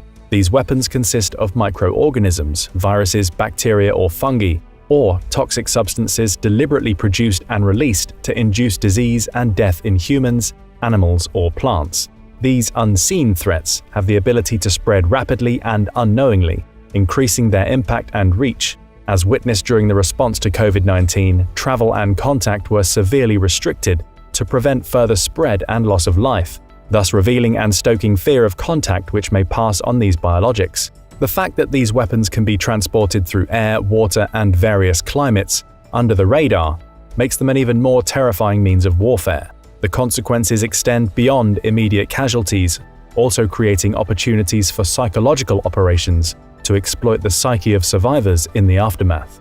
The complex nature of biochemical warfare and its potential impact on global security and stability underscores the need for heightened vigilance and cooperation between nations. International efforts to prevent the proliferation and use of biological and chemical weapons must be reinforced, accompanied by robust mechanisms for early detection, rapid response, and effective countermeasures. Psychological operations, commonly known as propaganda, encompass a wide range of tactics that can rapidly disseminate, much like biological warfare, but with the toxin being transported in thoughts and ideas. These operations aim to influence the perceptions, attitudes, and behaviors of both enemy decision-makers and the general population.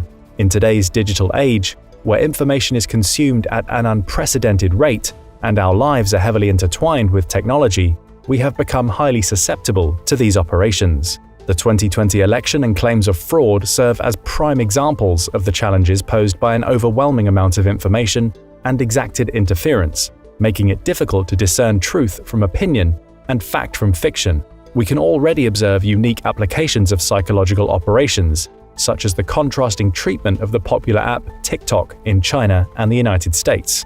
In China, TikTok is primarily presented as an educational platform with restricted access, particularly for children. On the other hand, in America, TikTok has been associated with the youth's struggle with depression and other mental illnesses, which have seen a significant rise during the COVID-19 pandemic. These operations encompass various tactics, including propaganda, disinformation campaigns, and strategies designed to undermine the morale and cohesion of adversaries. In recent years, there have been claims linking internet trolls to China, with the intention of exacerbating civil disputes within America, although concrete evidence is lacking. However, it is important to note that these threats are not the only ones that exist, particularly in this digital age. By understanding the complexity and potential impact of psychological operations, we can better navigate the challenges posed by misinformation and manipulation in our increasingly interconnected world. China has actively developed its cyber capabilities mirroring the United States advancements. The country has invested billions of dollars in supporting these programs, underscoring its commitment to cyber warfare. In the event of an attack on the United States, cyber attacks would target critical infrastructure, military installations, and communication networks. Moreover, cyber warfare could disrupt not only essential services within the United States, but also vital systems like oil and gas pipelines, rail networks, and power grids. For instance, a cyber attack on the US power grid could result in widespread blackouts, affecting millions of homes and businesses. This would disrupt communications, potentially causing banks to go offline, hospitals to close, and air traffic to be grounded, leading to chaos and potential loss of life. Consider how much of American lives are digitized or on the grid. The fear of this potential has driven many to prepare with go bags and other end-of-the-world scenario preparations. Similarly, a cyber attack on water infrastructure could disrupt water supply and treatment systems, posing a risk to public health and safety. A recent survey conducted by Verizon revealed that only 15% of public safety organizations felt they were very prepared against cyber attacks. This highlights the urgent need for increased investment in cybersecurity measures to protect critical infrastructure and ensure the safety and well-being of the American population. To strengthen the call for readiness and emphasize the importance of recognizing potential threats, it is crucial to understand the significant risks posed by cyber attacks on critical infrastructure. As US Secretary of State Antony Blinken described in May 2022, China is the only country with both the intent to reshape the international order and, increasingly, the economic, diplomatic, military, and technological power to do it.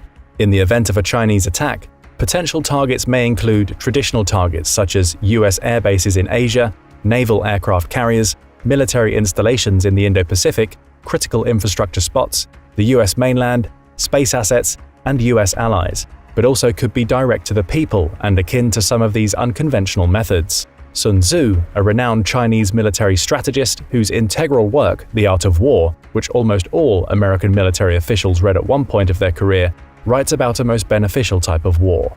In the practical art of war, the best thing of all is to take the enemy's country whole and intact.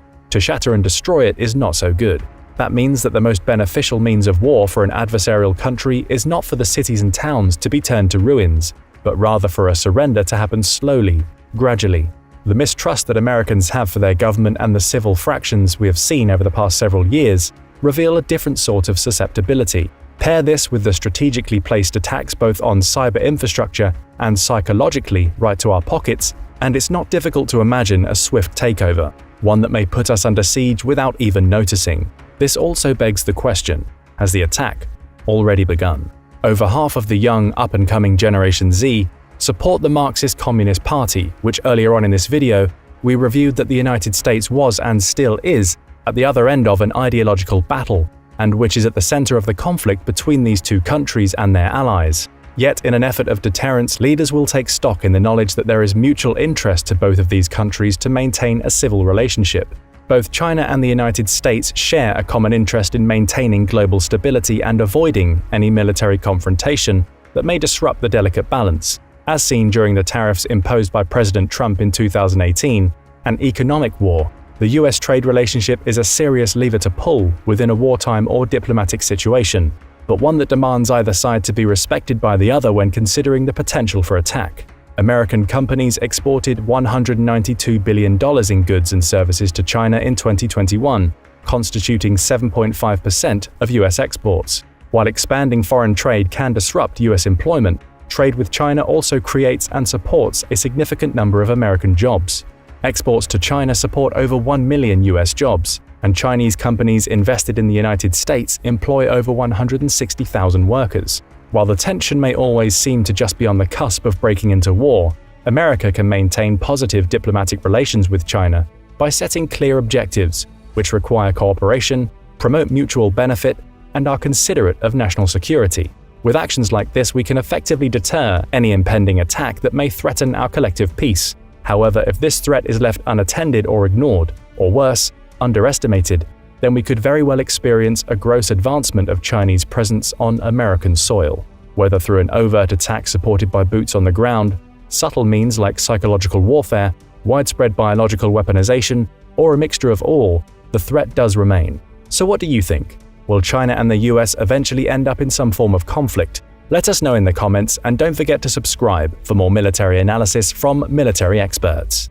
For all of the military advancements that China has made in recent years, it still can't compete with the US in one area: the skies. The US Air Force is a terrifying prospect for China for many reasons, not least because it knows that America leads the charge when it comes to the quality of its equipment and its pilots. And if war were to ever break out between the countries, China would find itself cowering before the might of America's craft. But why? China has a very strong military.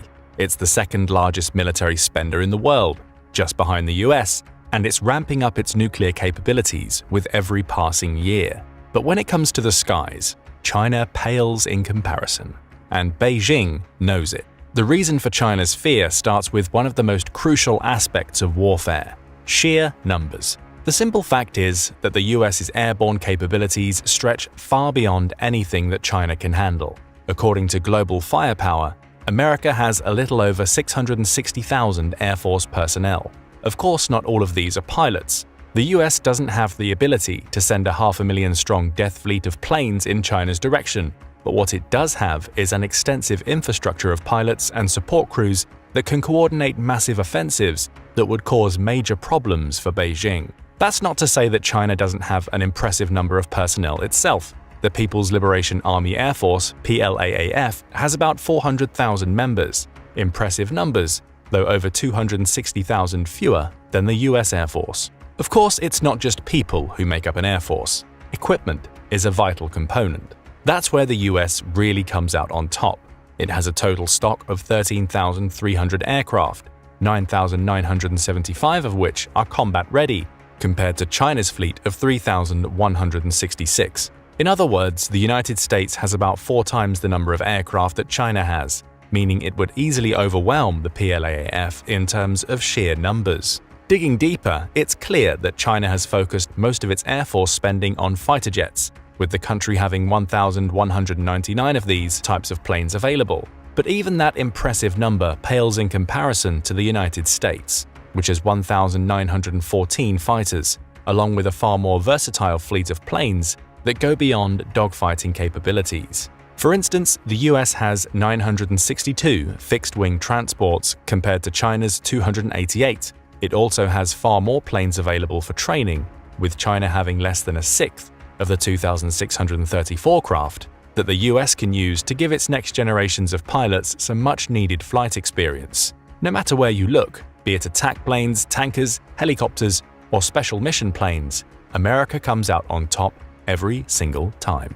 Its air-based firepower is on a level that no other military can match. The US simply has more options when it comes to moving its troops around and conducting air missions against China or its territorial partners. That's not to say that the PLAAF is useless. It would be able to cause some damage to America's forces, but for every plane that Beijing could down, the US would have plenty in reserve, ready to replace it. In a war of attrition, China's stock would run low far sooner, giving the US complete dominance of the skies. Still, sheer numbers aren't the only way that a battle is won.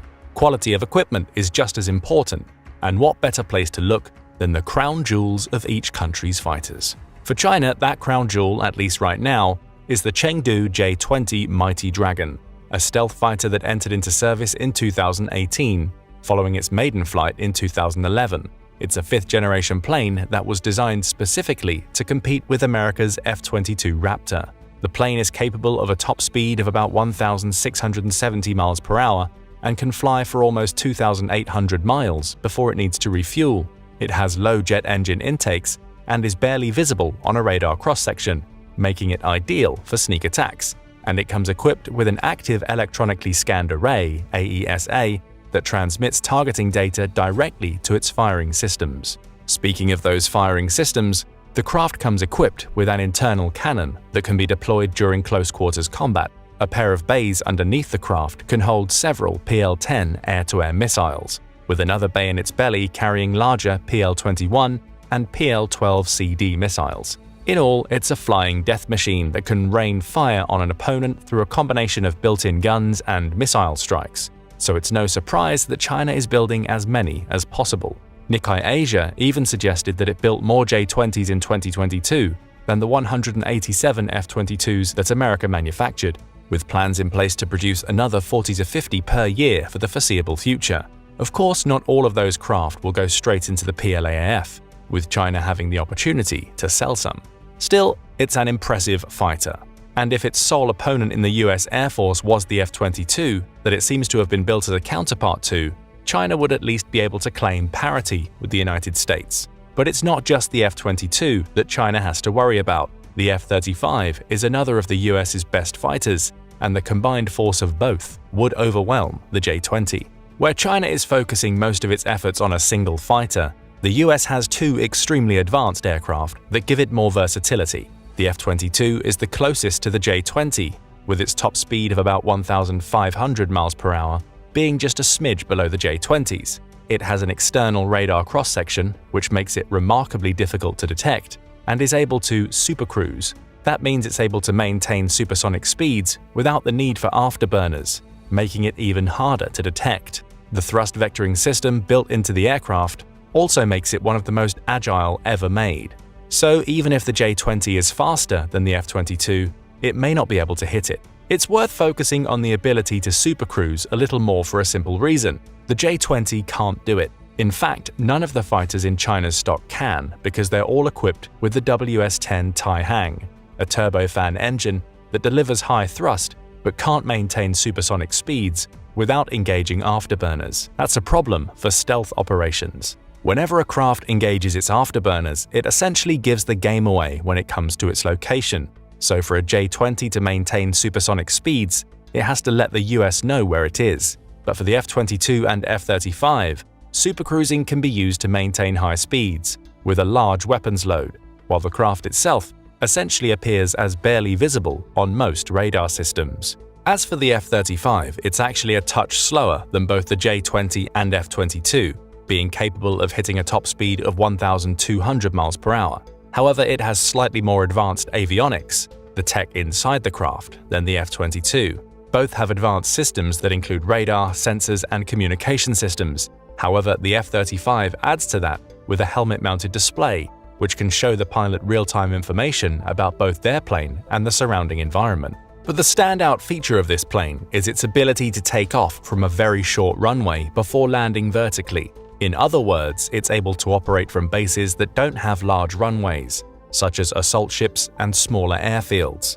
That's a capability that neither the F-22 nor the J-20 can match. And of course, both the F-22 and F-35 have similar weapon systems, with cannons and air-to-air missiles to match the J-20. In a straight comparison, the J-20 seems to come out just about on top, but the F-22 is very close. And when combined with the more versatile F-35, America would definitely have the advantage in pure dogfighting capabilities. And when you add the ability to supercruise into the mix, America's top fighters have a clear advantage over China's in the stealth game. In short, China knows that it's chasing the US when it comes to its fighters. The J-20 is a direct response to the F-22, and even China's experiments with unmanned flights ape those already conducted by the US. Beijing is playing catch-up. And while it's closing the distance, it's far from achieving air superiority based on numbers or equipment. Speaking of air superiority, China is also terrified of America's Air Force because it takes a very different approach to the PLAAF. China tends to focus on using its planes to support its ground troops, rather than to establish a superior presence in the skies. It's a similar approach to the one that Russia has tried to use in Ukraine, with planes flying low to take out ground-based targets. But this approach has two problems. First, it makes planes vulnerable. Providing support to ground-based troops means flying low, and the lower you go, the closer you get to anti-air defense. This is a lesson that Russia has learned quickly during its invasion of Ukraine, with Ukraine's anti-air defenses already being responsible for shooting down at least 130 craft by August 2023, according to RAND. The fact that China takes a similar approach will be terrifying to Beijing because it means that it's tactically outmatched by the US. And when you consider the fact that the US has far superior anti-air equipment to Ukraine, the situation would only become more dire for China's pilots. Second, China's ground-focused approach naturally takes its focus away from the skies. That's where America could come swooping in to dominate China's airspace thanks to 5 letters, COMAO. COMAO stands for Composite Air Operations, and the idea behind this tactic is to bring a versatile range of capabilities into a single airborne attack. Typically, that means several countries combining their forces and their craft in joint operations, where one set of planes may provide ground support, for instance, another set may circle the skies, defending against any fighters that would draw near. The ultimate goal is to create one large package of aircraft that combines their forces to essentially take over several hundred square miles of airspace. A COMAO usually has a package commander who coordinates the routes, timings, and targets for the aircraft, and because the package is so large, some COMAOs incorporate up to 100 planes and helicopters. There is built-in redundancy. If a craft or a mission fails, there are others on hand to replace it and launch a secondary assault. This is a problem for China. With its planes generally focused on the ground, the US could use COMAO tactics to dominate the skies above. Its fighters will be able to launch aerial assaults, both on China's planes and targets on the ground, while the PLAAF would lose the ability to escape danger by gaining altitude, because more American flyers would be stationed higher up to greet them. Combine all of this with the fact that COMAOs usually bring together multiple countries, the US would likely involve NATO in its operations, and you get exceptionally coordinated attacks that far outstrip anything that the PLAAF can do. In short, the US would have complete air superiority. And even without support from other countries or NATO, America has such a versatile stock of aircraft that it could essentially launch COMAOs on its own, with China having little recourse due to only coming close to matching the states in fighter plane numbers, with everything else falling behind. Versatility is clearly the key, and it's the lack of it that would have Beijing running scared if the US started launching complex aerial attacks combined with anti-air defenses. Still, China is at least trying to make up for its lack of aerial tactical nous with new anti-air defenses. In November 2022, the People's Liberation Army (PLA) unveiled the FK-3000 air defense missile system, along with 2 others, the HQ-16FE and the Red 11 systems, at Airshow China 2022.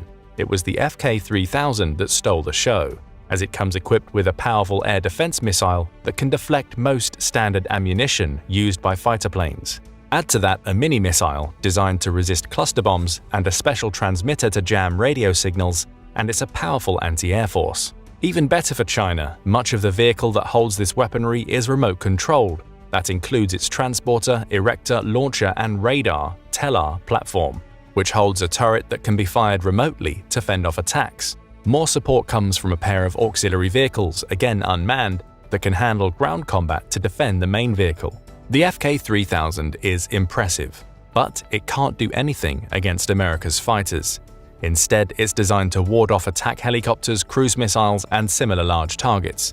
No stealth detection capabilities means it has its limitations. All of those munitions and equipment could, and likely would, be deployed by the US in a COMAO attack, but the very nature of COMAOs means that China's anti-air defenses would be able to do little against anything other than large targets that are somewhat close to the ground. For the many craft that are either out of range or equipped with stealth technology, the FK-3000 would essentially be useless. Again, we see Beijing doing what it's doing with fighters, playing catch-up.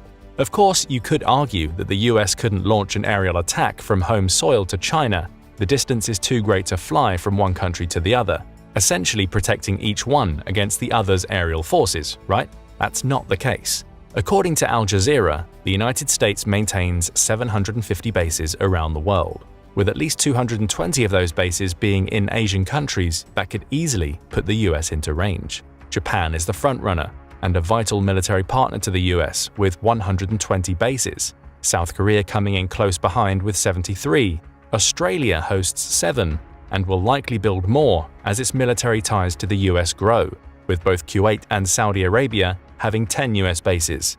Looking at a map of the world, you'll see why this is such a problem for China.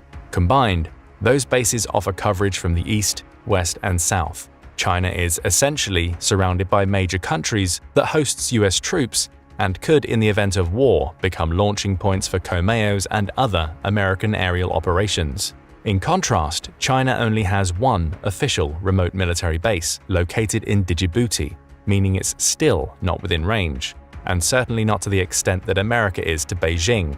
Granted, China is looking to expand its overseas presence. Stars and Stripes reports that Beijing may look to build new bases in Myanmar, Bangladesh, and Cambodia in the coming years. Plus, its investments in infrastructure projects in many Asian and African countries provide it with some leverage to establish more bases in the future. But to achieve the type of coverage that the US has, China would need to establish a presence in South America and Canada, neither really being options for Beijing. China is trying to catch up once again. It's doing so covertly, especially with its loans for infrastructure projects that could place many smaller countries in its back pocket. But the US is far ahead in that game because it's established itself in several Asian countries that put it within striking distance of China. Simply put, America can launch attacks on China without Beijing being able to reciprocate, at least without a lot of effort and aircraft carriers, putting China at yet another aerial disadvantage. Still, if China had better pilot training, that would at least be something it could hold against the States. Unfortunately for Beijing, it doesn't.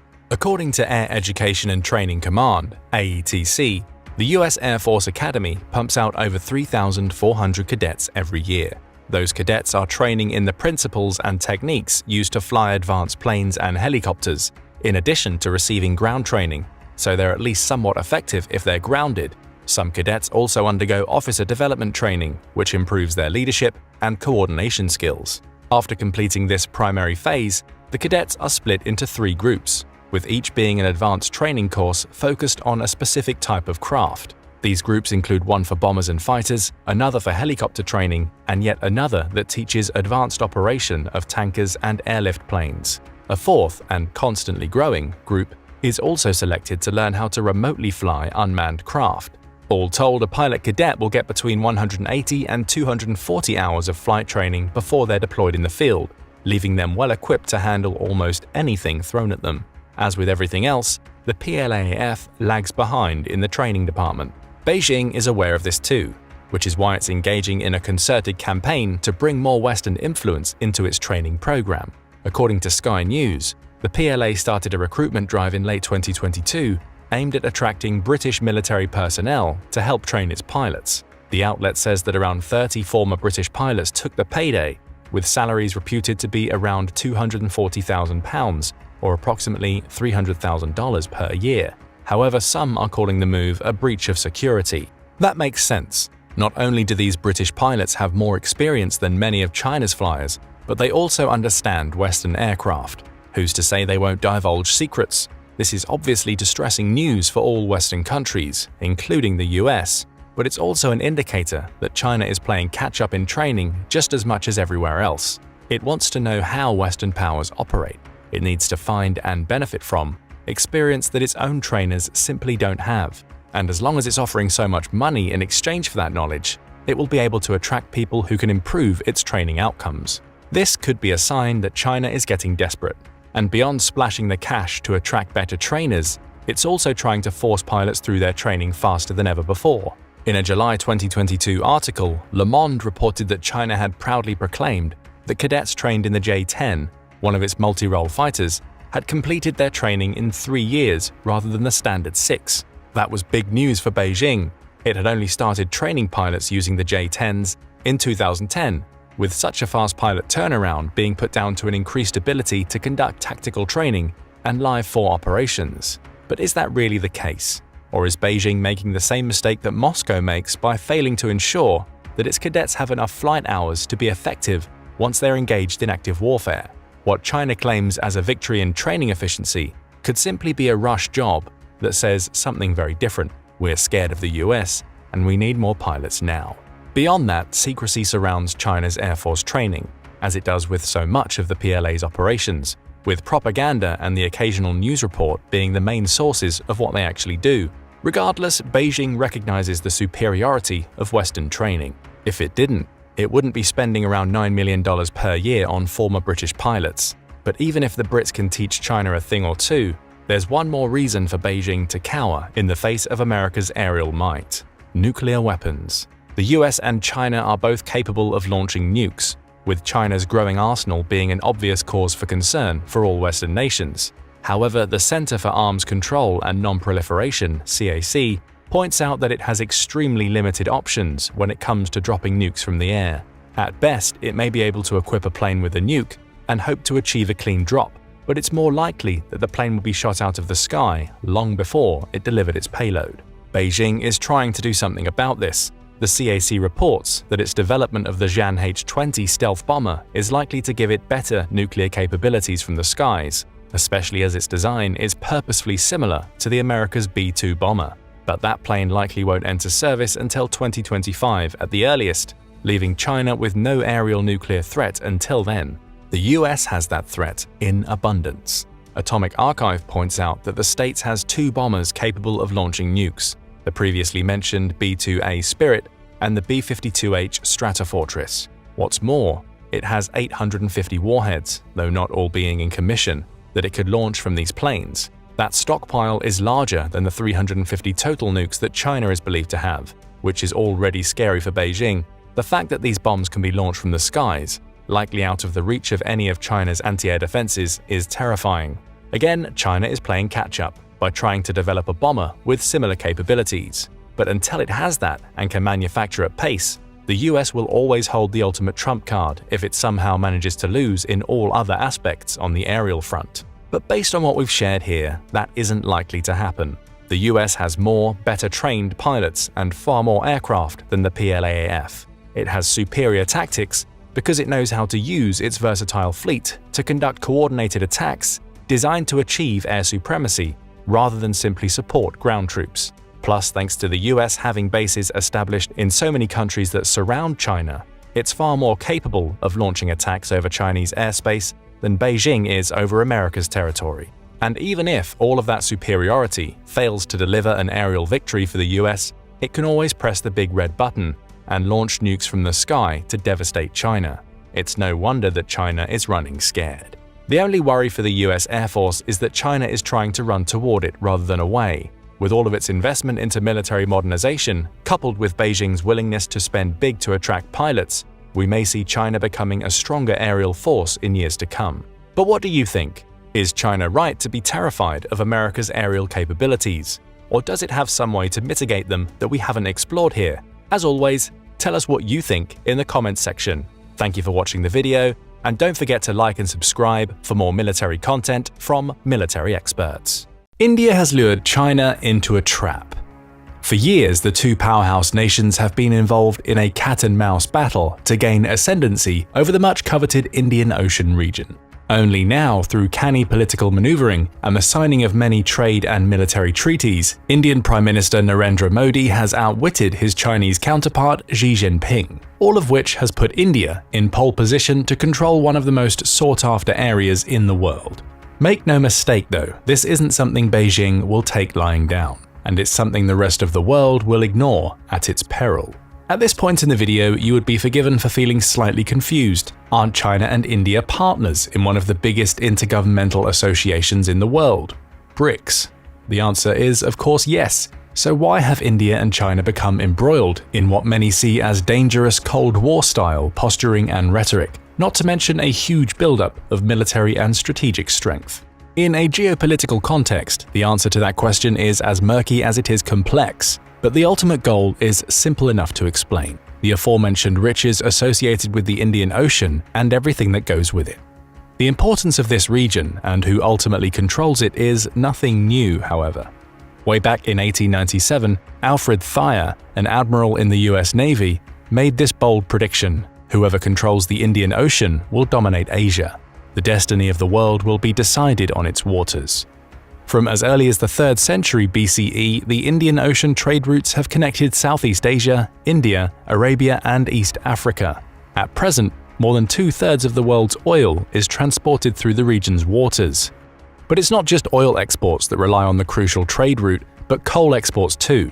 3 nations with developing economies, Australia, Indonesia, and South Africa now account for more than half of global coal exports, shipping much of it across the Indian Ocean to India, China, Japan, and South Korea. And what about the fisheries industry? According to the United Nations Food and Agriculture Organization (FAO), a truly staggering 11.3 million tons of fish were caught in 2010, about 14.6% of the world's catch. In the same year, 6 Indian Ocean nations – India, Indonesia, Bangladesh, Thailand, Egypt, and Myanmar – supplied over 11.3 million tons of fish between them, as much as the rest of the regions combined. The Indian Ocean is not only one of the most lucrative maritime trade and fishing routes on the planet, but also home to vast natural resources, the majority of which have yet to be exploited to the full. According to Insight on India (IAS), nodules containing nickel, cobalt, and iron, and gargantuan sulfide deposits of manganese, copper, iron, zinc, silver, and gold are all present in huge quantities on the seabed. But it doesn't end there. The sediments found in the Indian Ocean are important sources of titanium, zirconium, tin, zinc, and copper. To qualify, back in 2017, the Indian Ocean economies accounted for 35.5% of global iron production, 17.8% of world gold production, 16.8% of the world's proven oil reserves, and 27.9% of proven natural gas reserves. That's just a small example of exactly what's at stake here, and why India and China have set themselves on a seeming collision course that could have huge global ramifications. Before we dig even deeper into this most intriguing of geopolitical chess matches, however, we need to give ourselves some demographic context. China and India are two of the biggest nations in the world. China has a population of 1,425,347,415. India, 1,425,775,850. In terms of landmass, China boasts around 9.6 million square meters, about 3.7 million square miles, and India approximately 3.29 million square meters, about 1.2 million square miles. Last year, China's gross domestic product (GDP) was $17.52 trillion. India's GDP for the same period was $3.75 trillion. Militarily, China has over 2 million active servicemen and women, and a stockpile of 500 nuclear warheads. India has around 1.2 million active servicemen and women and 164 nuclear weapons, with the present capacity to increase that number to 200 in the near future. We're talking about true global heavyweights in every respect. But how did we get to where we are today? In 5 words, the Belt and Road Initiative. Back in 2012, Wang Jixi of the Institute of International and Strategic Studies at Peking University published a paper that would reshape Beijing's foreign policy objectives. In essence, his paper, Marching West, recommended that China turn away from its powerful allies of the United States in the East, the familiar faces of Japan, South Korea, Taiwan, and the Philippines, and focus more on Central Asia and the Middle East. When Xi came to power a year later, he initiated a new economic program, later known as the Belt and Road Initiative. Around that time, China had just started to send goods to European markets on trains that followed the 2,000-year-old Silk Road routes across the steppes of Central Asia. When the other nations in Southeast Asia asked to be included, Xi was only too happy to oblige with a maritime Silk Road link between Southeast Asia and South Asia to East Africa, and thus the Belt and Road Initiative was born. So why would this project lead to so much tension between China and India, especially when you consider the international investment the project attracted? By 2019, Hungary, Portugal, and Italy, a member of the group of 7 leading industrialized democracies, had signed agreements to cooperate. Saudi Arabia, Iran, and countries across Latin America and Africa quickly followed suit. Surely a new lucrative trade route is a good and positive development for all countries concerned. On paper, yes, it is. But as alluded to at the start of the video, there are much bigger prizes at stake here. India's concerns about the Belt and Road Initiative are pressing and manifold. First and foremost, Modi fears that participating in the program would only strengthen China's strategic influence in the region. Naturally, this is something New Delhi wants to avoid at all costs. Granted, improving trade routes with China is all well and good, but India is rightly concerned about its own security and geopolitical interests. India has also expressed concern about the financial implications. The more vociferous critics in New Delhi argue that the Belt and Road Initiative gives China unfair leverage over other countries. If left unchallenged, this could lead to economic and political dependence on China, and eventually result in Beijing expanding its military presence in the Indian Ocean region. But how exactly? Over recent years, China has adopted a dubious and, some would say, mercenary policy whereby Beijing offers financial, infrastructural, or military aid to a lesser nation. However, the repayment terms have an ambiguous dynamic attached to them. In a CNN report from March 2023, China is said to have loaned massive sums to countries across Asia, Europe, and Africa, extending its global influence through mega infrastructure projects and becoming one of the world's biggest creditors in the process. According to Brad Parks, co-author of a joint study from the World Bank, Harvard Kennedy School, Kiel Institute for the World Economy, and the US-based research lab Aid Data, Beijing has created a new global system for cross-border rescue lending, but it has done so in an opaque and uncoordinated way. But what are we talking about in terms of figures? China has spent over $240 billion bailing out 22 countries involved in the Belt and Road Infrastructure project, including Argentina, Pakistan, Kenya, and Turkey. An act of global altruism, or a cynical way to exploit countries in their time of need and make them indebted to you in more ways than just the financial. If we adopt the latter mindset, we can construct the following hypothetical situation. Your country is one of those bailed out by Beijing. Naturally, you're hugely grateful, even more so when Xi doesn't come hammering on your door for repayment anytime soon. But what happens if China's leader makes a request to, say, build a military base on your territory, one that might, for instance, make people in New Delhi very nervous indeed? A redefinition of the classic rock and hard place conundrum. And hence, we get to the crux of the matter, two behemoth nations with their eyes on the same massive prizes. But perhaps most tellingly of all, and this is as symbolic as it is of practical geographical concern, the route of the Belt and Road Initiative passes through hotly disputed Kashmiri territory that both India and Pakistan stake historical claims, namely Gilgit-Baltistan. This ethnically diverse Himalayan region was mired in controversy long before Pakistan won its independence from the UK in 1947. Under the partition plan contained in the Indian Independence Act, Kashmir was free to accede to either India or Pakistan. Hari Singh, the Maharaja or local ruler, initially wanted Kashmir to be independent. However, in October 1947, he chose to join India in return for its help against aggression from Pakistani tribespeople. War broke out. India sought the United Nations intercession to decide the dispute, and even though a ceasefire ensued, the situation has remained volatile up until the present day, with a full-blown, if short-lived war breaking out in 1999, with tens of thousands of lives being lost. The eventual creation of the China-Pakistan Economic Corridor (CPEC) in 2015 only added fuel to the fire. India felt this was a direct violation of its territorial sovereignty and was the main reason why India refused to participate in the Belt and Road Initiative itself.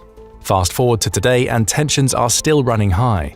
In a report in the Hindustan Times from February 2024, former Ambassador Vishnu Prakash claimed that India is decoupling from China and it was no longer business as usual between the two countries. Furthermore, he alleged that there is an unholy alliance between China and Pakistan that will thwart India's initiatives. However, the Belt and Road Initiative is only one part of the puzzle.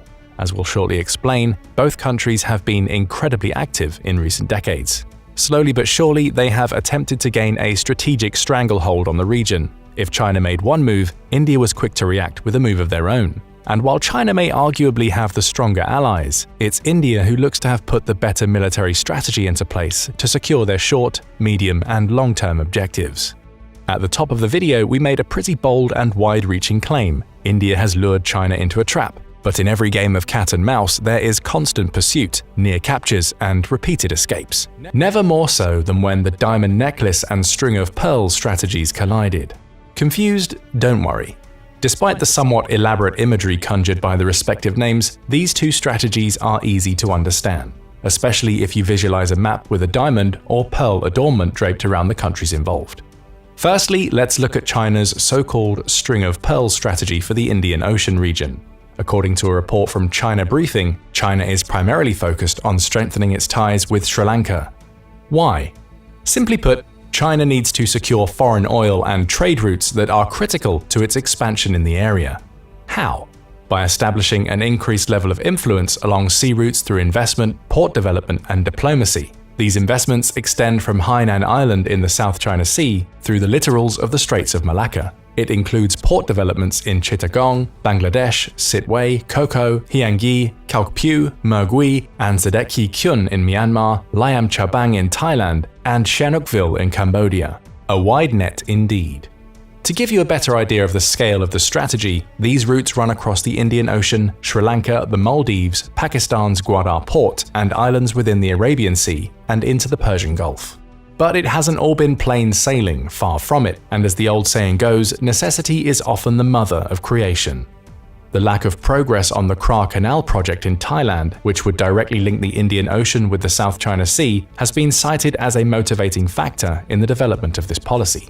Ultimately, it will provide a greater presence for China along the sea lines of communication that now anchor the country directly to the Middle East. Naturally, this has proved incredibly disquieting for both India and the United States. They don't know whether this strategy is intended to cement supply lines and trade routes, or whether China is aiming for regional supremacy.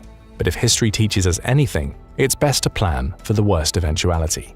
That way you'll be prepared to act if circumstances go against you. India's response? The diamond necklace strategy. What could easily be described as a counter-encirclement strategy against the Chinese expansion we outlined a moment ago. Originally coined by former Foreign Secretary Lalit Mansingh, India has opted for a multi-pronged program, including the building of ports and extensive coastal surveillance radar (CSR) systems to track Chinese warships and submarines. Ultimately, this will solidify defense ties, expand bilateral relations with South Asian countries, island nations in the Indian Ocean region, and Southeast Asian nations, and include regular military exercises with US, Japanese, and Australian naval forces. But what will this achieve exactly? First and foremost, important military and strategic agreements with Vietnam, Japan, the Philippines, South Korea, Indonesia, Singapore, and Thailand have all been signed, all of which will help India fight back against Chinese expansion in the region. Just as importantly, the strategy will help India access and build ports crucial for its own trade initiatives. But where will these ports likely be located? India is developing the Chabahar port in Iran, opening a new land-sea route to Central Asian countries and bypassing Pakistan. Strategically close to the Chinese Gwadar port, it's also located close to the Strait of Hormuz. This will put India in a great position since it overlooks the Gulf of Oman, a crucially important oil supply route. India is also building deep-sea ports in Indonesia, Bangladesh, and Myanmar with similar strategic objectives. Furthermore, Modi has signed agreements to access naval facilities in Oman and Singapore. This first facility is again close to the Strait of Hormuz, where over 30% of oil exports travel through. The second, on the Changi Naval Base in Singapore, is strategically located close to the Strait of Malacca. And it doesn't stop there. In 2022, India strengthened its historic links to Mongolia and added another diamond to its strategic necklace, an alliance too close for comfort, no doubt, for China. According to India's Economic Times, India has agreed to fund a new greenfield oil refinery project in South Gobi to the tune of $1.2 billion. No small change. India also knows the importance of building solid radar networks. For that reason, they have done deals with Bangladesh, the Maldives, Sri Lanka, Mauritius, and the Seychelles. By constructing ports and signing bilateral agreements, India hopes to improve trade ties with the respective nations and open different trade routes, all of which will help India to stymie Chinese influence in these countries and promote India's own economic objectives along the way. Even more worrying from a Chinese perspective, India is also a member of the Quadrilateral Security Dialogue, Quad, an informal alliance of nations comprising the US, Australia, India, and Japan. While not a formal alliance, the Quad represents a strong and real challenge to Chinese hegemony on the global stage. Ostensibly, this group was set up after the Indian Ocean tsunami of 2004. Since then, however, one of the group's main objectives, even if not overtly stated, is to curb China's growing influence in the Indian Ocean and both the East and South China Seas. Back in 2022, right after the COVID-19 crisis, Japan hosted a summit to discuss the post-pandemic world. According to a report by the Council on Foreign Relations (CFR), the leaders spoke of their resolve to uphold the international rules-based order, where countries are free from all forms of military, economic, and political coercion. This broadside was clearly aimed at China's growing use of its economic might to achieve political gains. In that respect, Australia, India, and Japan have all recently felt China's coercive pressures. Speaking of Japan, China's historical adversary, Tokyo signed a trade deal with India back in 2011. The India-Japan Comprehensive Economic Partnership Agreement effectively eliminates tariffs on 90% of Japanese exports to India, including auto parts and electric appliances, and 97% of imports from India, including agricultural and fisheries products. But how does India's membership of these organizations and the signing of these trade deals affect its standing in BRICS? As mentioned at the top of the video, China and India aren't just antagonistic nations locking horns like rutting stags, but members of the same intergovernmental alliance. Founded in 2009 as BRIC, it wasn't until South Africa joined in 2010 that it became BRICS. The basic objective of the alliance was to give emerging economies more influence in international politics. Whether the group has achieved that objective is still up for debate. What can't be denied, with the inclusion of more states, Egypt, Ethiopia, Iran, Saudi Arabia, and the United Arab Emirates, effectively joined on January 1, 2024, is the collective size and influence of the alliance.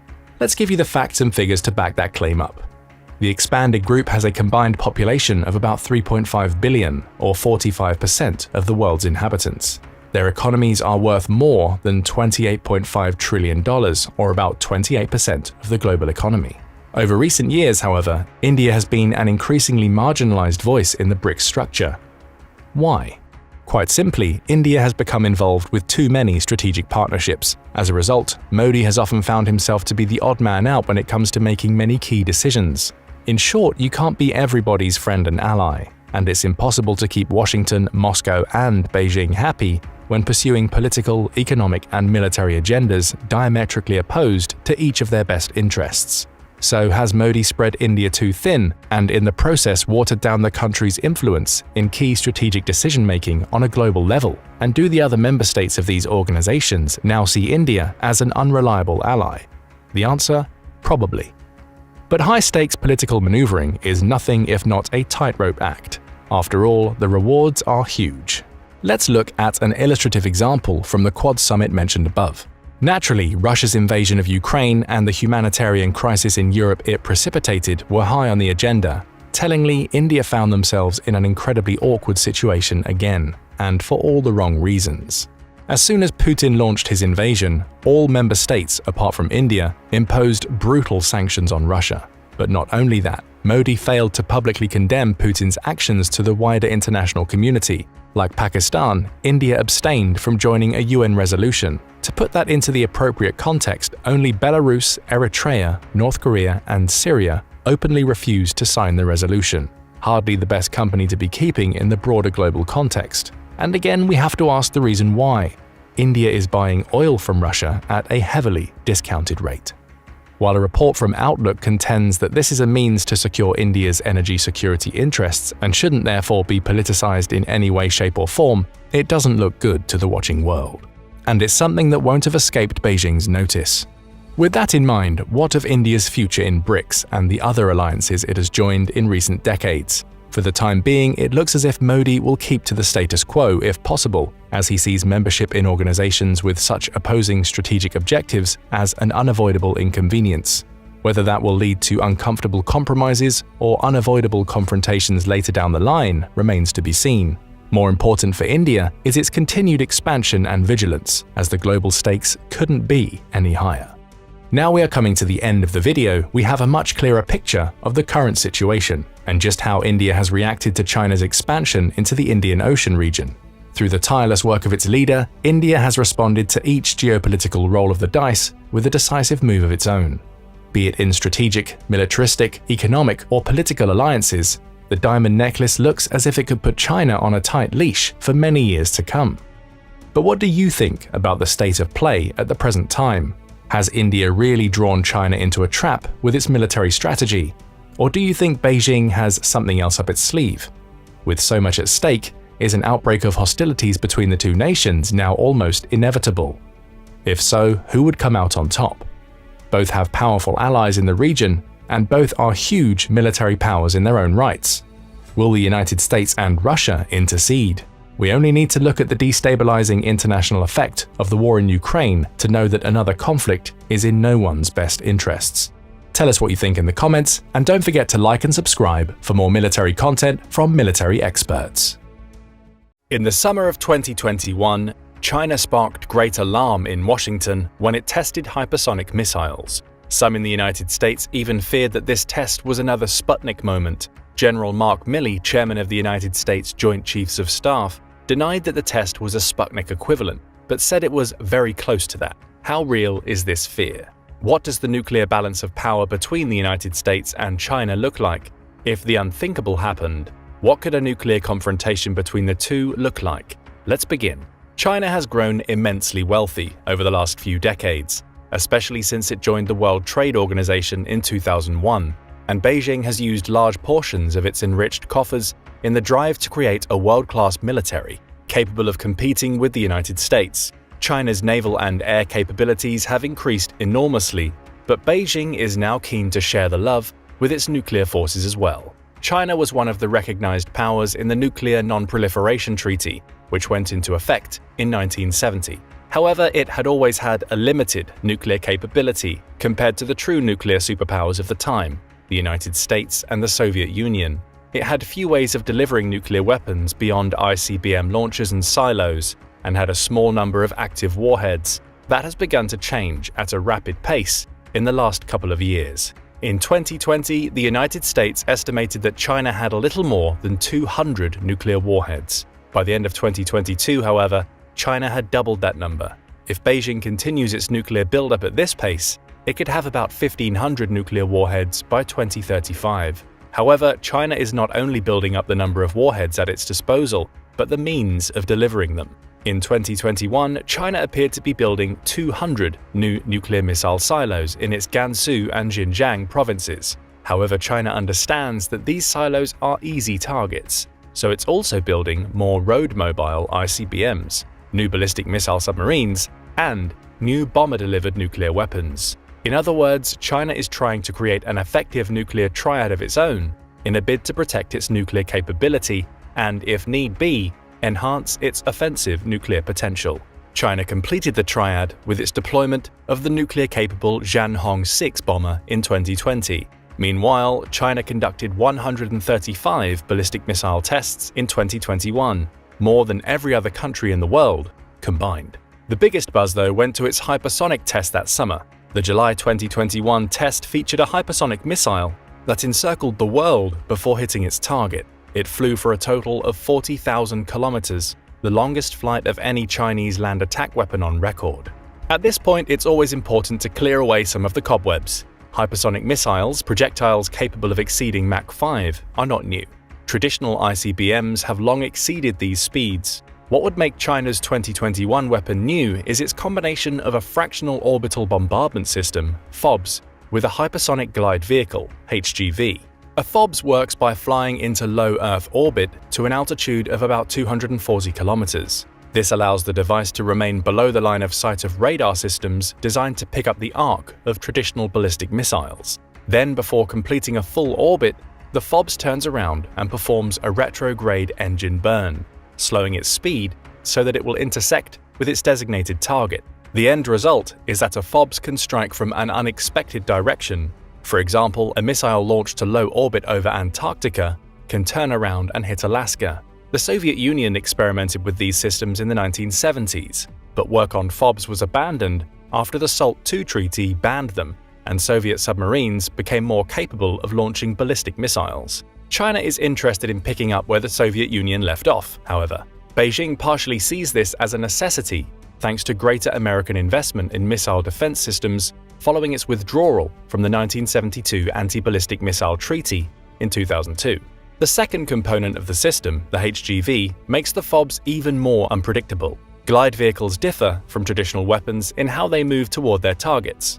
Traditional ballistic missiles come at a fast but predictable arc. HGVs ride up to orbit, descend, and glide through the atmosphere to reach their targets. An HGV is able to maneuver, roll, or even pull up on re-entry to re-exit the atmosphere and then enter it again. Through these devices, an HGV can alter its trajectory while maintaining hypersonic velocities, making it fast and hard for missile defense systems to predict. China claimed that this test was of a space plane, not a weapons system. But this was a clever response. It exposes the overlap between space vehicles and these types of weapon systems. The hypersonic missile missed its target by about 24 miles. This is of little comfort if such a weapon were to carry a strategic nuclear warhead, however. The test also raised alarms about an intelligence failure, as US officials realized that China's advancement in hypersonic weapons was further along than they once thought. Potentially, China could send this new weapon on a trajectory over the South Pole. The weapon could then turn around and glide towards American targets, because American missile defense systems are focused on trajectories over the North Pole, which is the route that Soviet ballistic missiles would have taken during the Cold War. The new Chinese weapon would leave the United States particularly vulnerable. China's moves are intended to even the playing field in a dangerous game where it had long lagged behind. The United States has the world's second largest nuclear arsenal with 5,224 warheads. The United States currently deploys some of its nuclear weapons to 5 other nations: Turkey, Italy, Belgium, Germany, and the Netherlands. The forward deployment reduces the risk that America's ability for nuclear retaliation will be wiped out in an enemy-first strike. It also gives the United States greater ability to launch nuclear attacks of its own. American nuclear warheads were once deployed to Japan and South Korea but have since been removed. If nuclear tensions were to escalate with China, it's probable the United States would redeploy those weapons there, something the late Japanese Prime Minister Shinzo Abe suggested could be a necessity given the current situation in the region, although he only made this suggestion after his premiership had concluded. The United States is regarded as being behind China and Russia in the deployment of hypersonic technology. There have also been major alarms about the state of America's nuclear triad in the last decade. Most of the weapons and delivery systems are many decades old. For example, the land-based part of the nuclear triad consists of about 400 LGM-30G Minuteman III missiles. This weapon system began development in 1964 and entered service in 1970.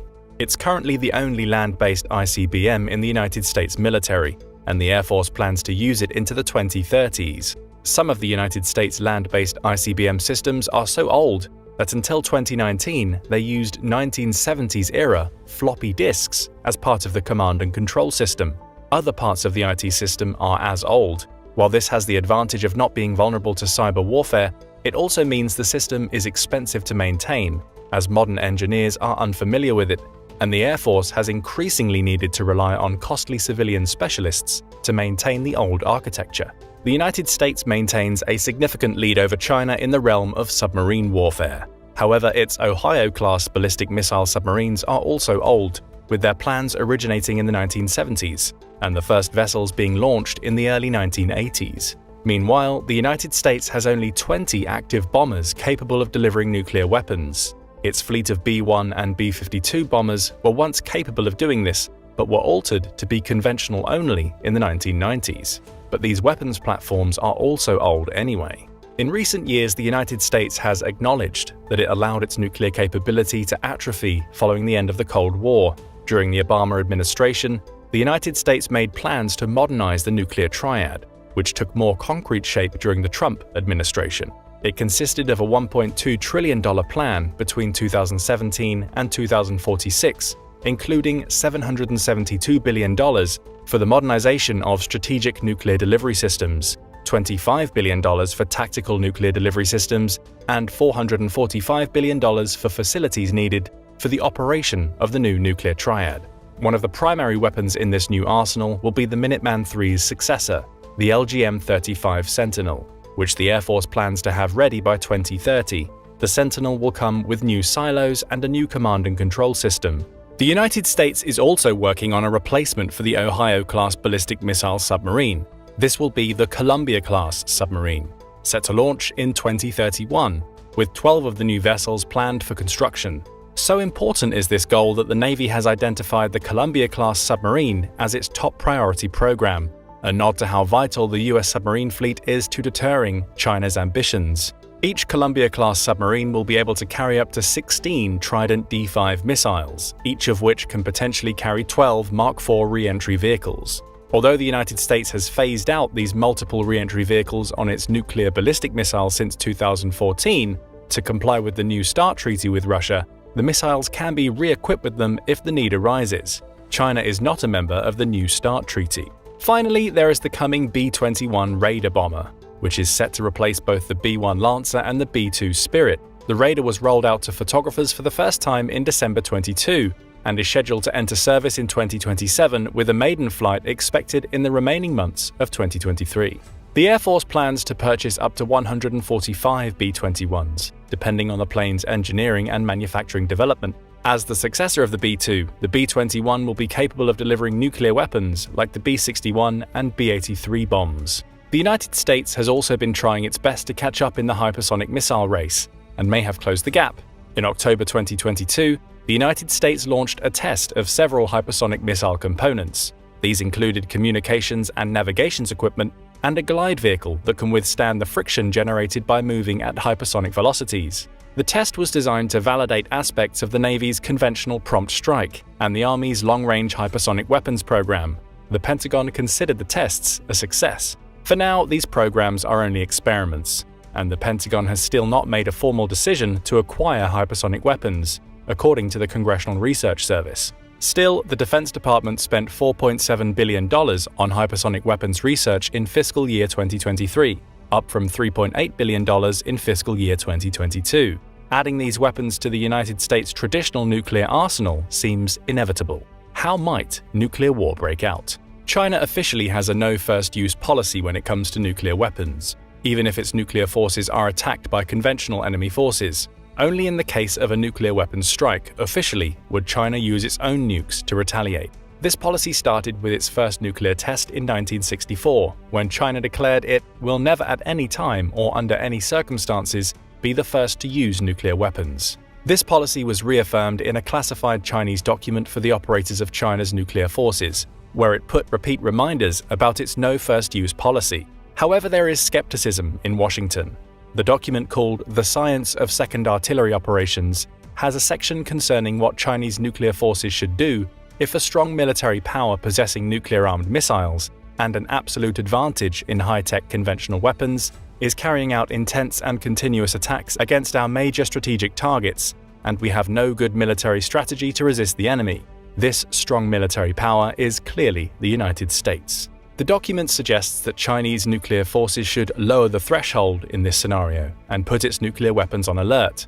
This is an important distinction, because unlike the United States, China's policy has been to keep its nuclear forces off alert. Its warheads are not mated to its ICBMs, and its nuclear-armed submarines are not on continuous patrol at sea.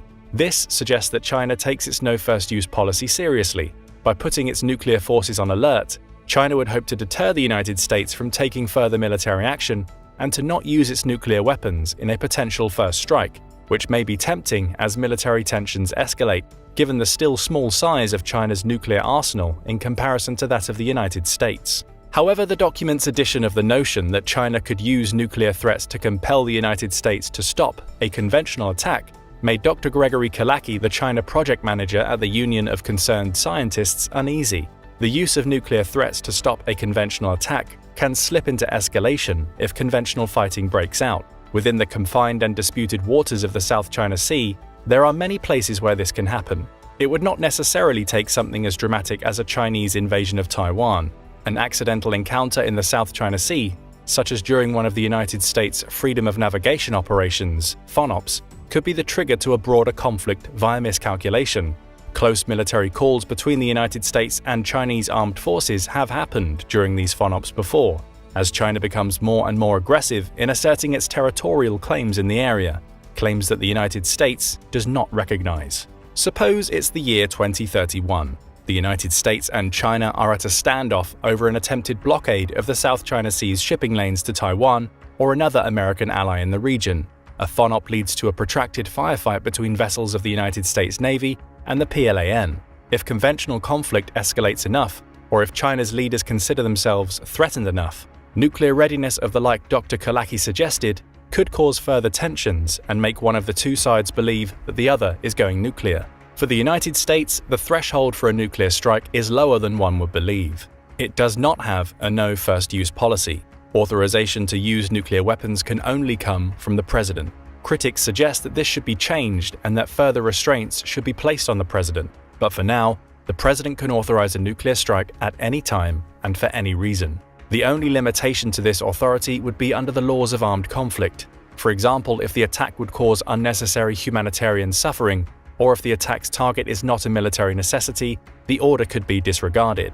However, even in these circumstances, it's likely only that the order would be changed rather than halted.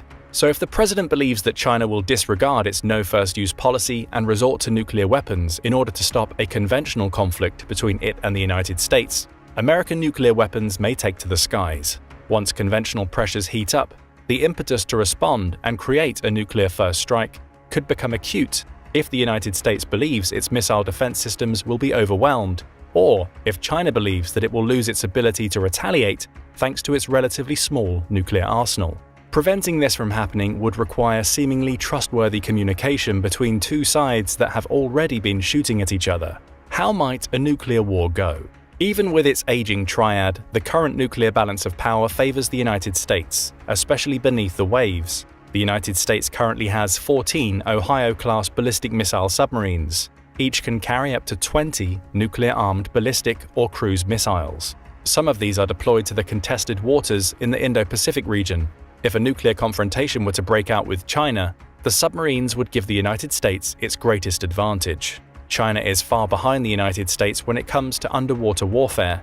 Detecting America's nuclear-powered submarines is a tall order for China's People's Liberation Army Navy. In a nuclear confrontation, America's Ohio-class submarines would swing into action and attack important targets, such as China's Yulin Naval Base on Hainan Island, which houses its fleet of Type 094 Jin-class nuclear-powered ballistic missile submarines. In contrast to the Ohio-class, China only has 4 of these submarines, and the United States may hope to take one or more of them off the board by striking the base. Each Type 094 can carry 12 ballistic missiles, with a range between 7,200 and 9,000 kilometers. This would be sufficient to reach the continental United States if launched from the waters near China, but would threaten all of America's bases and allies in the region, plus Alaska and Hawaii. In a nuclear scenario, it's unlikely that all of the Type 094s would be taken out at once. Although they are louder than the Cold War-era Soviet submarines, they would likely be found before they could get into range to attack the continental United States. However, China is also working on a successor ballistic missile submarine, the Type 096, which is quieter and would be armed with new missiles with a range exceeding 9,000 kilometers. The Pentagon expects the Type 096 to be operational by 2030, further adding to China's nuclear readiness. Nuclear missile silos and bases likely to host China's mobile ballistic missile launchers would also be targeted by American submarines. Some of these mobile launchers may have ballistic missiles armed with nuclear-tipped HGVs. Examples would include the medium-range DF-17, with its DF-ZF HGV, which has a range between 1,800 and 2,500 kilometers. This weapon system became operational in 2019, and although it cannot reach the American mainland, it poses a serious threat to the United States bases and fleets in the region. The Ohio-class submarines would be hard for China to remove from the board. Dozens of nuclear ballistic or cruise missiles would come over Chinese airspace in an all-out attack. China has missiles capable of reaching the United States too, and America's interior nuclear bases, naval bases, and silos would come under attack. Air defense systems would destroy some of these, but any that make it through would do devastating damage, and if its hypersonic-related technology comes online, it would have greater success. Additionally, China's leaders have had a long-standing policy of targeting adversarial cities in a nuclear second strike, so even if the United States seeks to avoid civilian areas as much as possible in an attack, China probably won't. It's difficult to tell how exactly a nuclear war between the United States and China would go, except that it would be the most catastrophic confrontation ever recorded. What is clear is that China's nuclear posture is quickly changing from one of minimum deterrence to something far more offensive. The expansion in its nuclear capabilities allows China's military to be bolder in pursuing its expansionist ambitions. Before, America's nuclear superiority made it harder for China to directly challenge the international order led by the United States. That's now beginning to change, and Washington is willing to spend trillions to ensure that its biggest strategic rival does not eclipse its nuclear capability. Describing the current situation as a return to a Cold War-style nuclear arms race may be overdoing it, but one thing is certain: we are closer to that kind of confrontation than at any time since the days of the Soviet Union. What do you think about China's military buildup? How does it change the balance of power with the United States? And what would a nuclear confrontation between them look like? Don't forget to let us know in the comments and subscribe for more military analysis from military experts. If the nightmare scenario of World War III were to become reality, where would the hostilities break out? Could it come near the shores of the Baltic Sea, with Russia trying to regain some of its prestige in the region after an embarrassing performance in Ukraine? Could it be in the Middle East with a renewed Iranian nuclear program? Or perhaps it could come from renewed hostilities on the Korean peninsula, which is still technically in a state of war. Or maybe China decides to risk everything on an invasion of Taiwan. These are all potential hotspots, but the likeliest one could be in the South China Sea, where China has expanded its military presence for a decade and alienated all of its neighbors in the region, who also claim these waters and their islands. Could World War III break out in the South China Sea? If so, why? Let's take a look at the importance of this region, the basis of China's territorial ambitions in it, and how likely a confrontation might actually be. The South China Sea, which stretches from the Strait of Malacca in the west to the Strait of Taiwan in the east, is a rich target for any would-be great power to exploit. It is abundant in resources. There are at least 11 billion barrels of oil and 190 trillion cubic feet of natural gas in these islands and waterways. The South China Sea is also home to some of the world's richest fisheries, providing about 15% of the world's total fishing potential. Rare earth metals such as yttrium, which are so vital to the modern digital economy, can also be found in the South China Sea. In addition to its natural resources, the area is one of the most vital crossroads of world trade. As of 2021, about $5.3 trillion, about 22% of annual global trade, passed through the South China Sea's shipping lanes, including 40% of the world's petroleum products, 60% of its maritime trade, and a third of the world's total shipping. Some of the world's biggest economies depend on this trade too. For example, 42% of Japan's total trade comes through this region. This is a rich prize for any aspiring superpower. When considering why China wants the South China Sea so badly, it is also important to note that it is a food insecure nation. It depends heavily on foreign food imports. In 2017, China imported $104.5 billion worth of food and exported only about $60 billion. In terms of grain production, Chinese agriculture has achieved a 1-to-1 production to consumption ratio.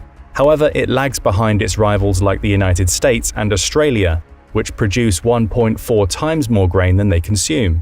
Additionally, China's economic growth has created a large middle class, with more sophisticated food demands, such as meat and dairy, which are more resource-intensive. It needs to import from foreign sources to fulfill the demands of its population. It does not help that China has a relatively low amount of arable land at 0.21 acres per capita.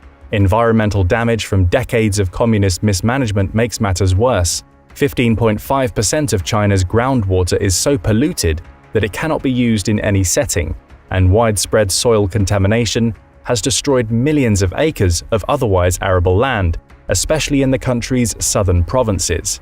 Meanwhile, over 1 million Chinese hogs were slaughtered to contain the spread of African swine fever, and domestic pork production fell by 21.3% in 2019.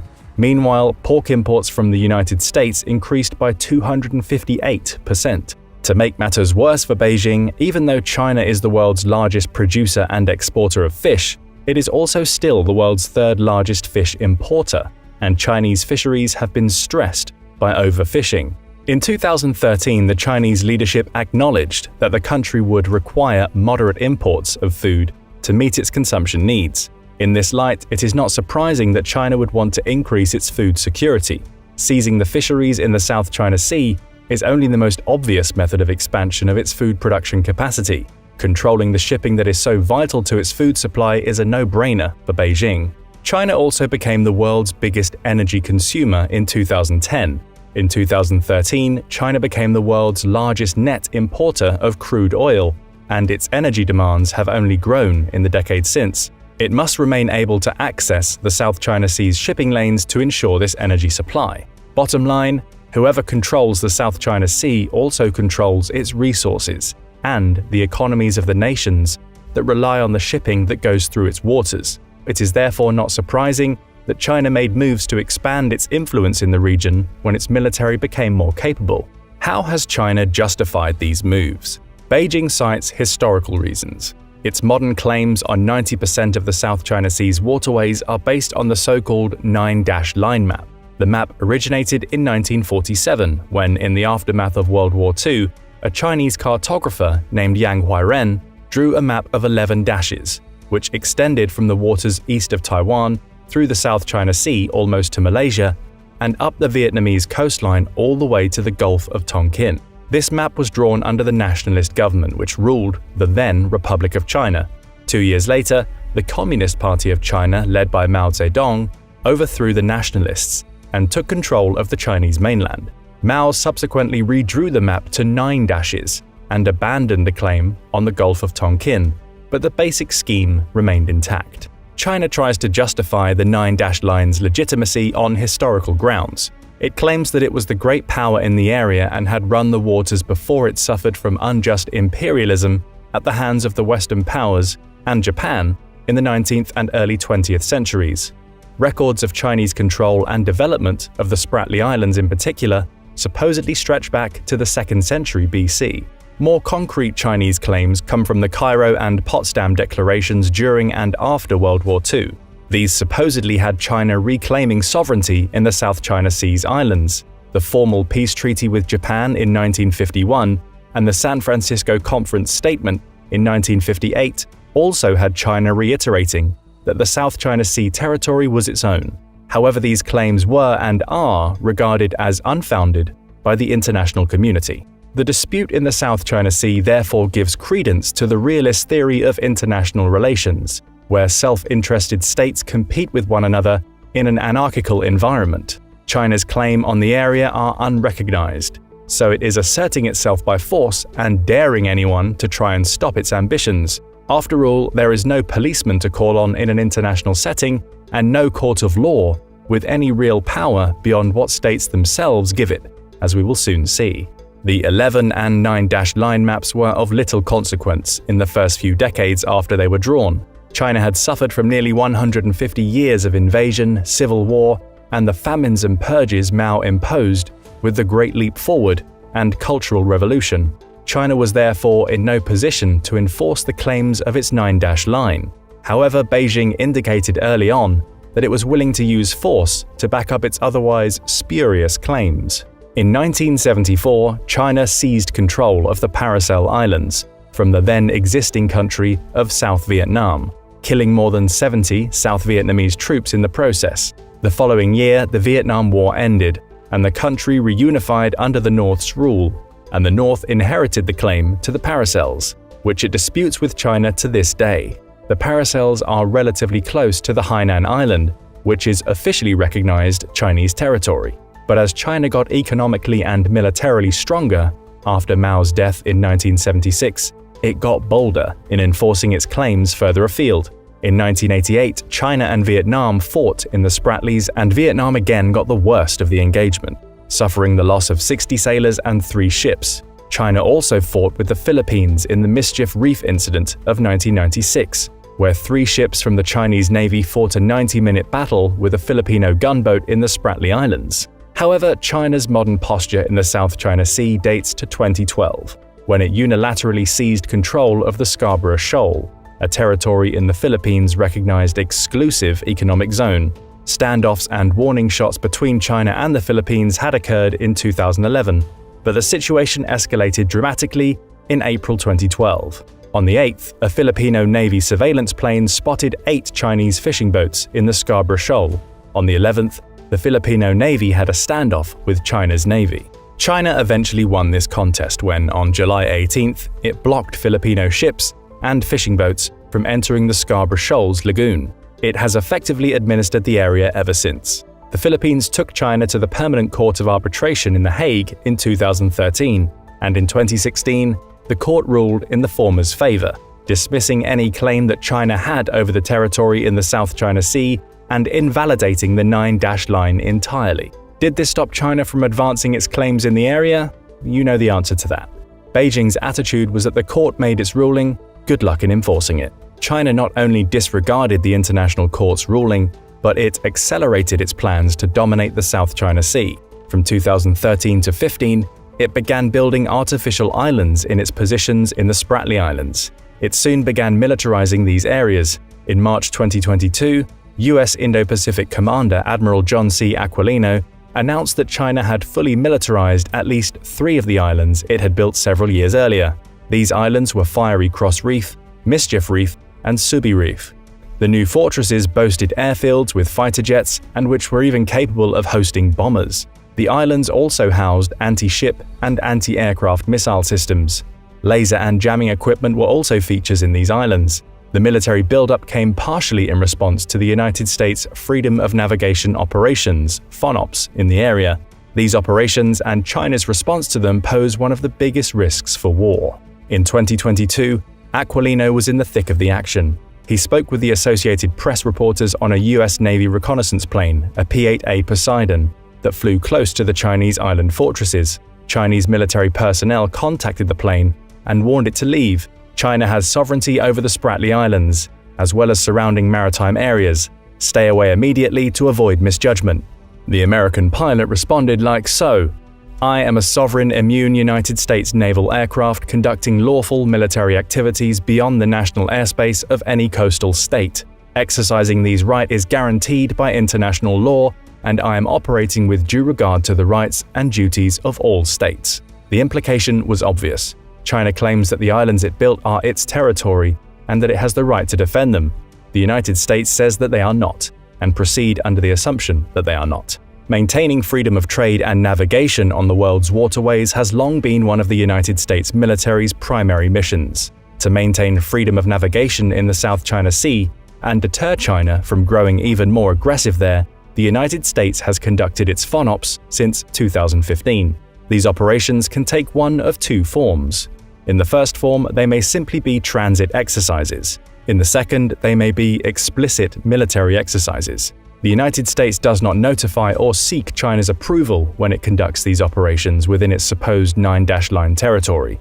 In other words, the FONOPs are a direct challenge to China's claimed sovereignty in the South China Sea, showing that the United States regards these claims as nothing more than illegitimate bluster on the part of Beijing. This is a game of brinksmanship. Who will blink first? So far, it's been China, but there is no guarantee that that will continue forever. In its first FONOP on October 27, 2015, the destroyer USS Lassen came within 12 nautical miles of features in the Spratly Islands claimed by China, Vietnam, Taiwan, and the Philippines. Although the FONOP was technically designed to counter all of these expansive territorial claims, everybody understood who the real recipient of the message was supposed to be. Similar operations have taken place since then, and they have increased as the years have gone by. The Chinese Navy soon challenged America's FONOPs, and there have been numerous close calls. In 2018, there was a near collision between a US Navy destroyer and a Chinese warship when the latter tried to block the American vessel's path. This close call was avoided, but Chinese naval ships have become more aggressive in tailing and disputing the US Navy as it sails past what they claim are Chinese territorial waters and islands. The risk for escalation increases when one considers that ship captains have a relatively high degree of autonomy. For example, equipment failure might make a captain feel like his vessel is under threat.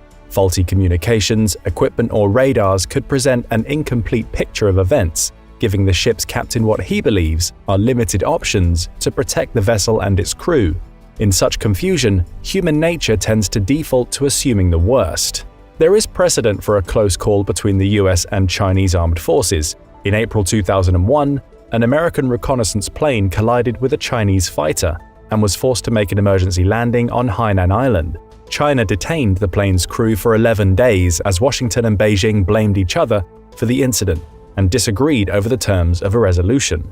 Both sides tried to be accommodating, and the incident was resolved without too much controversy in the end, to the point that it's nearly forgotten today. If a similar incident occurred now, the story could be very different. Understandably, this prospect makes military and foreign policy experts nervous. Some have called for an end to the US military's FONOPs in the South China Sea, arguing that they have failed and that the risks exceed the benefits. They argue that the cost of upholding international norms through military means has increased to a level that is too high, and that the American public would not be willing to pay. Instead, these experts argue that the United States should use economic leverage to force China to change its behavior.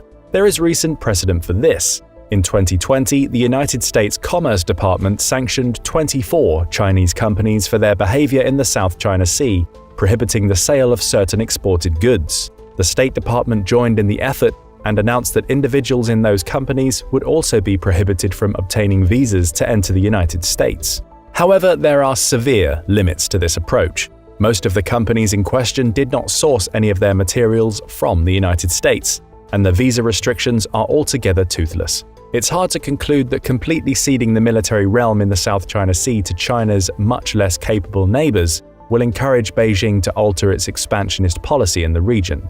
To add to these diplomatic and military tensions, there are also matters of national and cultural pride among the South China Sea's disputants. The 9-dash line has become a matter of national pride among the Chinese public over the last decade. To them, it is a sign that the period of humiliation, poverty, and revolution are over, and that China is at last retaking its rightful place at the hegemon of Asia. For China's neighbors, the issue is similarly sensitive. In the summer of 2023, Vietnam banned Barbie from its movie theaters over a scene with a map in the background that supposedly depicted China's 9-dash line. Vietnam and the Philippines banned the movie Uncharted in 2022 for the same reason. Vietnam, the Philippines, and Malaysia banned the 2019 movie Abominable, again for the same reason. For these countries, which also claim the South China Sea but do not have the military means to back up their assertions, sensitivity about their disadvantage is naturally elevated. With national pride on the line, there are additional emotional stakes in the South China Sea conflict. The United States, which is approaching the dispute from strategic and economic perspectives, will need to take such cultural considerations into account as it makes its policy there to counter China's hegemonic ambitions. The United States is keen to make alliances with other countries in the area to prevent China from taking control of the South China Sea's shipping lanes. This strategy began with the reinvigoration of the quadrilateral security dialogue during the Trump years. The United States and its Quad partners, Australia, Japan, and India, committed to maintaining a free and open Indo-Pacific. China has repeatedly protested the Quad and considers it a threat. Meanwhile, the United States has renewed its long-standing military ties with the Philippines and is building new army, air, and naval bases in that country. This is bad news for China, which was hoping to court the Philippines into its orbit. Despite the bitter South China Sea dispute, Rodrigo Duterte, who was president of the Philippines from 2016 to 22, maintained a friendlier policy toward China, in hopes of making his country less dependent on the United States. His successor, Ferdinand Marcos Jr., has reversed this policy and allowed the US military a greater presence in the Philippines. The United States has also been steadily improving its bilateral relations with Vietnam. Although there are no formal military ties between the two countries yet, that could change in the future as China continues to get more aggressive with its claims in the area.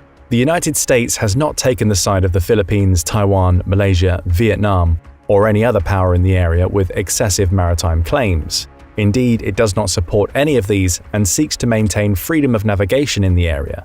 However, none of these countries have the ability to shut such navigation down. China does, and containing its ambitions in the South China Sea is the common interest that they all share. In possibly the most famous part of his History of the Peloponnesian War, the Melian Dialogue, the Athenians told the city of Melos that they had two choices: submit or suffer the consequences.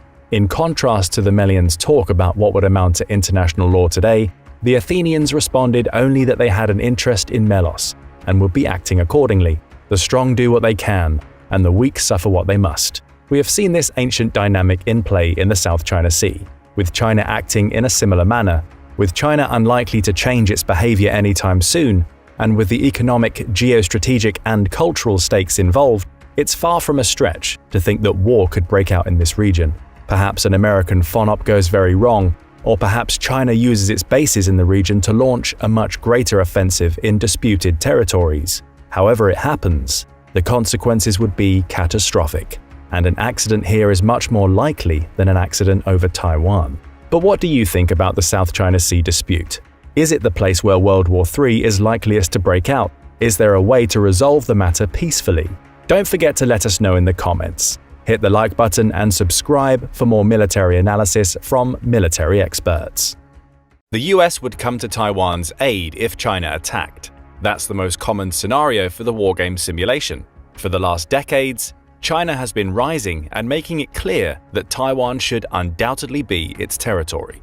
At the same time, it is seductive to ask, could the US conquer China on its own? More and more governments are looking to war as an effective way to resolve long-standing conflicts, and tensions between the US and China are rising from time to time. Let's start with analyzing the nuclear arsenal. In accordance with the March 2023 New START Declaration, the United States possesses 1,419 strategic nuclear warheads that are distributed across 662 strategic delivery systems, including intercontinental ballistic missiles, submarine-launched ballistic missiles, and heavy bombers.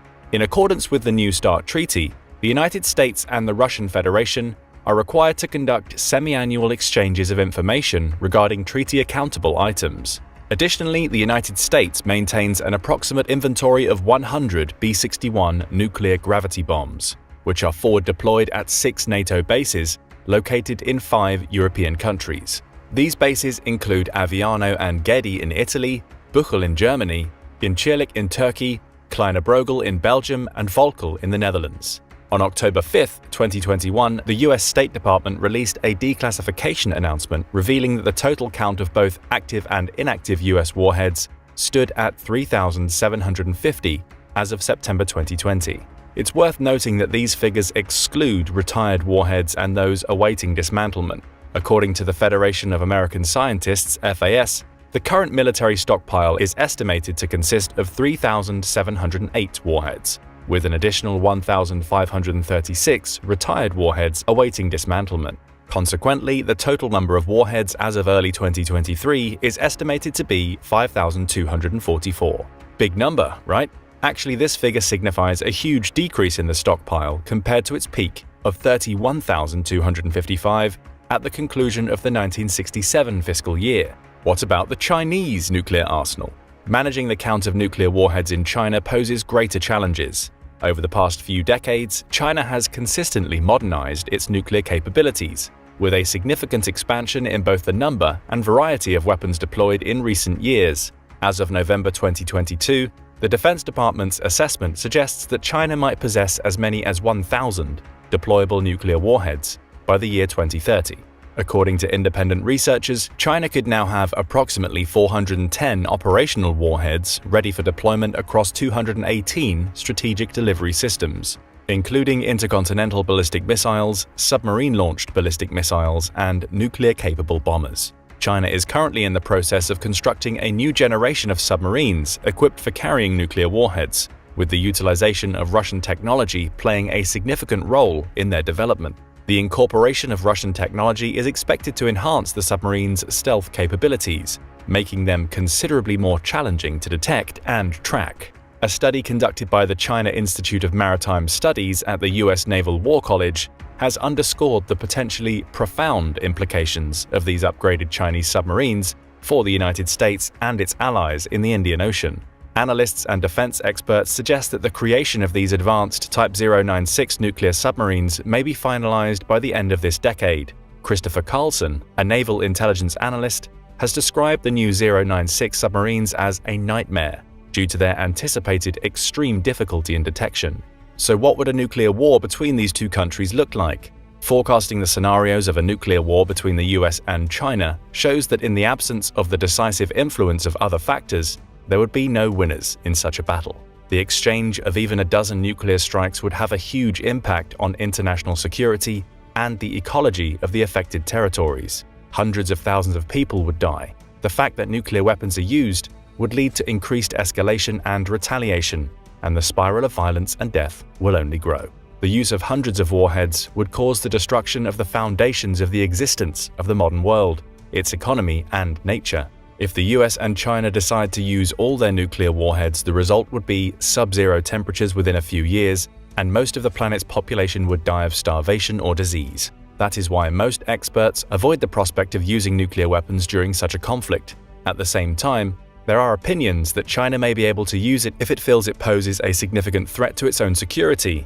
During war, the leaders do not always think rationally. In general, the USA has the second largest nuclear arsenal in the world, and China has the third. But the usage would be a loss for both sides.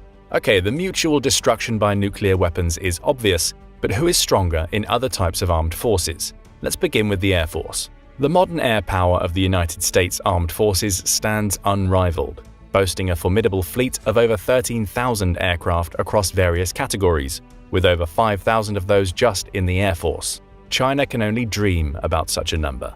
This comprehensive inventory encompasses combat and direct attack aircraft, alongside a substantial complement of transport planes, aerial refuelers, specialized mission platforms, and training aircraft, including both fixed-wing and rotary-wing models. Through ongoing modernization efforts, select Cold War-era aircraft have been effectively adapted for contemporary battlefield demands. Additionally, the US Air Force has made significant strides in its commitment to next-generation platforms like the F-22 and the F-35. The US Air Force remains unique in its possession of a dedicated bomber fleet capable of conducting conventional and nuclear missions. Furthermore, its Special Mission Force excels in various specialized airborne operations, offering invaluable support to Allied aircraft and ground commanders. The US Navy maintains an expansive carrier force, enabling it to project power and engage adversaries worldwide effectively. Yes, US troops are everywhere in the world. The US Marine Corps boasts an impressive array of aircraft, rivaling and often surpassing the capabilities of top-tier international air services. US Army aviation is anchored by a vast rotorcraft fleet, featuring the AH-64 Apache attack helicopter and the UH-60 Black Hawk as prominent examples. A breakdown of the US Air Force's composition reveals that nearly 25% are combat direct attack aircraft, close to 40% are rotorcraft helicopters, 7.4% constitute the transport fleet, 18.4% are dedicated to training, and 9.4% serve in special missions and other roles. The most popular models are Boeing AH-64 Apaches 808, Lockheed F-16 Fighting Falcons 775, Sikorsky SH-60 Seahawks 508, Northrop T-38 Talon 497, Raytheon T-6 Texan IIs 445, Boeing CH-47 Chinook 394, Boeing KC-135 Stratotanker 388, Airbus UH-72 Lakota 367, Lockheed F-35 Lightning II 310. Discussing the future strategy of the United States Air Force is a crucial and high-stakes topic. The 2022 National Defense Strategy underscores the importance of deterrence through denial, urging the Department of Defense to explore asymmetric approaches and enhance its posture of denial to discourage potential aggression, particularly in scenarios where adversaries might attempt swift territorial acquisition. The debate at hand within the broader discussion centers on how to implement this approach, with two prevailing schools of thought. The first school of thought emphasizes the significance of air superiority and the capability to overcome China's air force as vital elements in achieving effective deterrence. The second line of thought advocates a defensive strategy. Let's take a look at the Chinese Air Force next and see how they compare to the US. Upon closer examination, Chinese air power reveals a predominant reliance on a copy-and-paste approach for many of its frontline combat assets, comprising a total of 3,044 units, or only a little over half of the US Air Force's 5,000 aircraft. These Chinese entries predominantly originate from Soviet, Russian, French, Israeli, or American sources, with few genuinely domestically developed products to highlight. Although their overall quality and battlefield effectiveness remain largely unproven, the Chinese military can boast significant quantities to deploy in the event of a full-scale conflict. The foundation of modern Chinese air power is primarily attributed to contributions from the former Soviet Union, modern Russia, and more recently, France.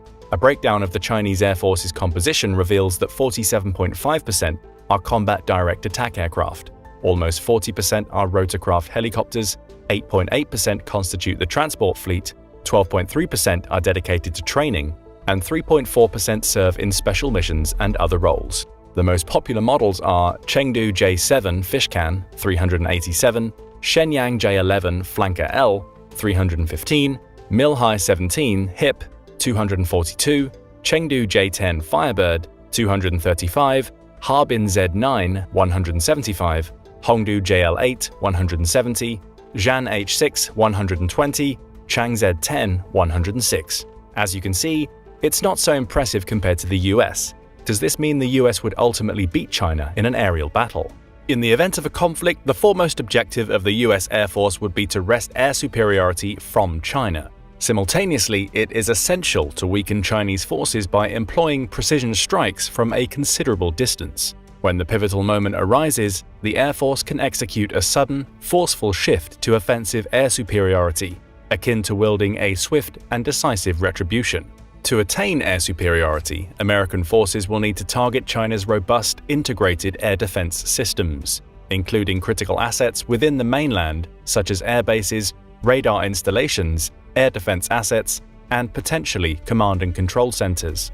Conversely, China's primary aim is to maintain control over its airspace. Their strategy centers on denying access to their airspace to limit the US's capacity to achieve and utilize air superiority for offensive military operations. This approach allows for resource preservation by employing a substantial quantity of smaller, cost-effective weapons distributed across various locations. The defender of airspace aims to endure the initial air and missile strikes from the adversary and subsequently contest control over the airspace. Conversely, the attacker seeking air superiority against modern air defense systems must overcome multiple layers of defense across various ranges and altitudes. The advantage clearly lies with the defending side. Attempting to breach heavily fortified Chinese airspace would likely result in significant losses. If a US endeavor to secure air superiority and swiftly defeat Chinese invasion forces proves unsuccessful, it could lead to a catastrophic defeat that jeopardizes the Air Force's ability to sustain a defensive war of attrition. These factors collectively erode deterrence. China deploys a mix of Russian-manufactured and domestically produced air defense systems, with the capability to track and engage enemy aircraft.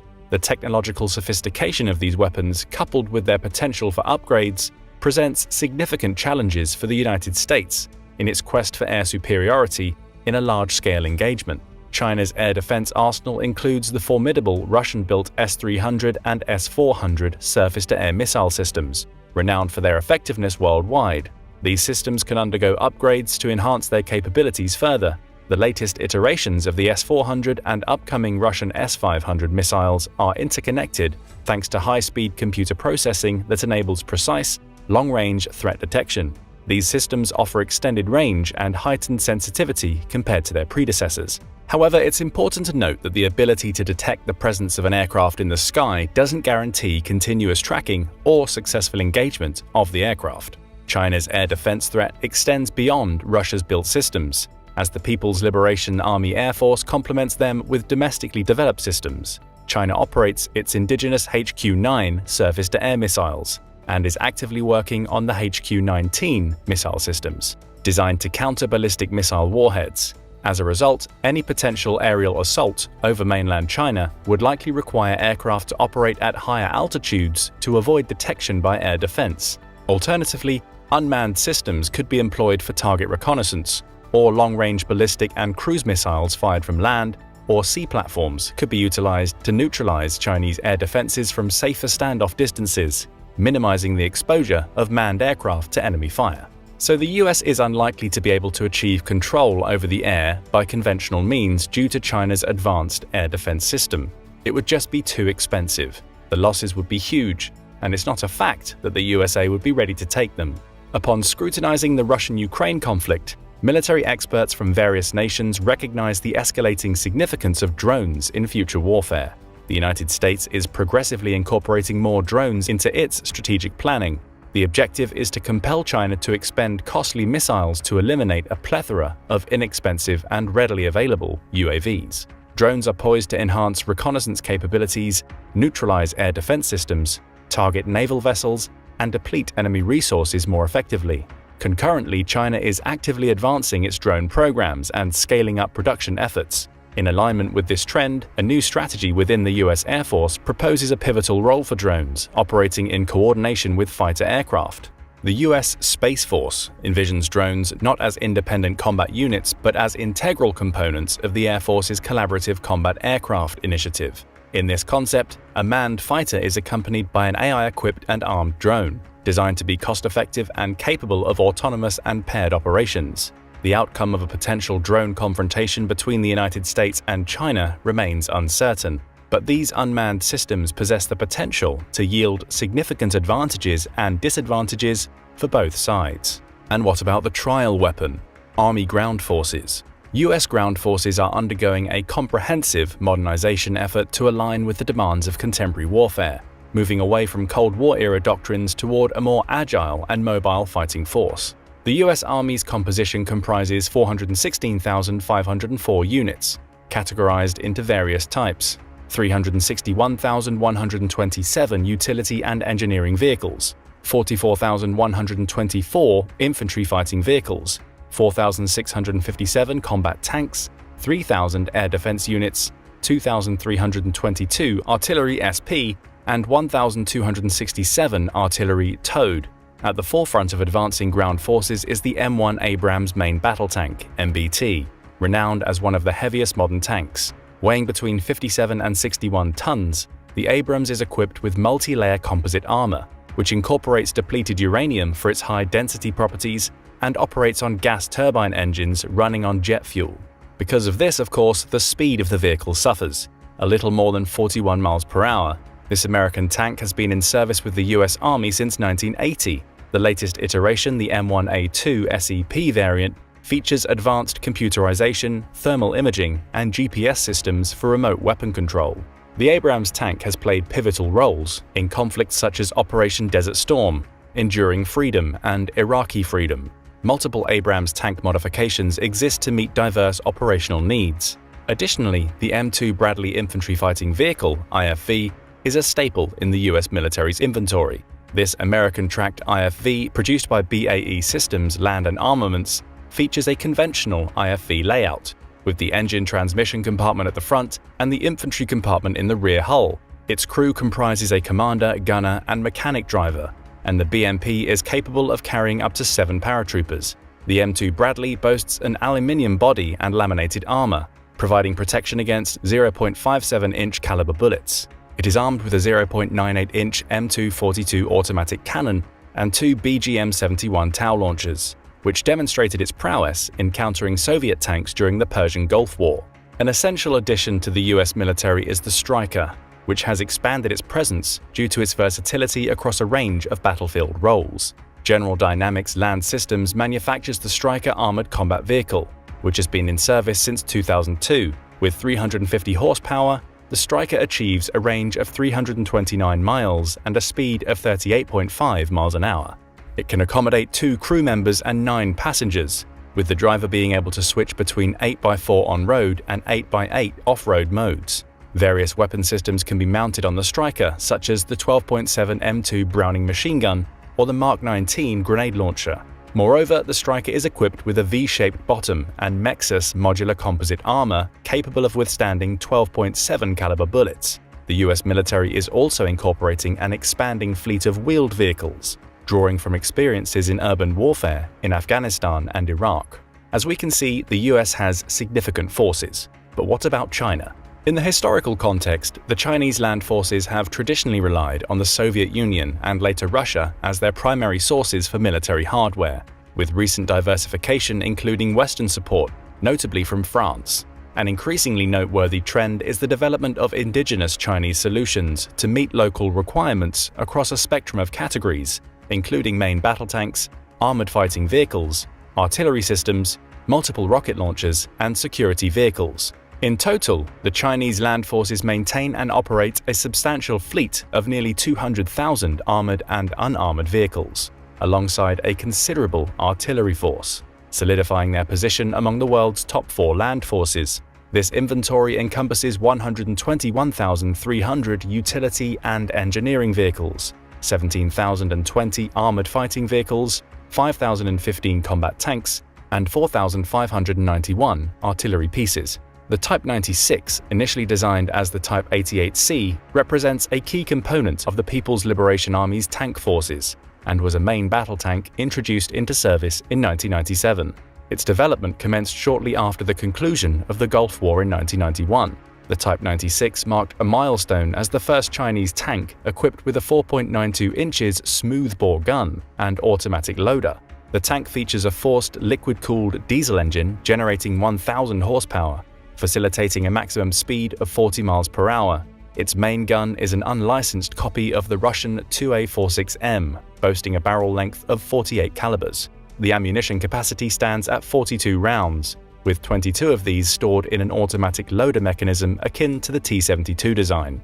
The PLA ground force is extensively mechanized, equipped with a variety of armored platforms, advanced electronic warfare capabilities, concentrated firepower, and modern weapon systems that hold their own against their Western counterparts. But machines of war are nothing without people. So let's talk about the manpower of armies next. The United States has a population of 337,341,954, with a manpower pool of 148,430,460 individuals. The total number of military personnel is 1,832,000, comprising 1,390,000 in active military service and 442,000 in reserve. The U.S. military enforces a stringent selection process for candidates. Despite its rigor, it serves as the largest employer, providing soldiers with competitive salaries and comprehensive benefits. Eligible Americans can begin their military service at the age of 17,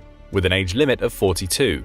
Upon successful testing and evaluation, candidates sign contracts ranging from 2 to 6 years. Strict physical fitness requirements, assessed through the Army Physical Fitness Test (APFT), are pivotal during the candidate selection process. This test includes 35 push-ups, 50 abdominal exercises in 2 minutes, and a 2-mile (3.2 kilometers) cross-country run within 16.5 minutes. This test is mandatory not only for recruits but also for active military personnel, who must take the APFT every 2 years. The standards may slightly vary with age, and individuals in excellent physical condition are subject to specific criteria, which are outlined in a separate document.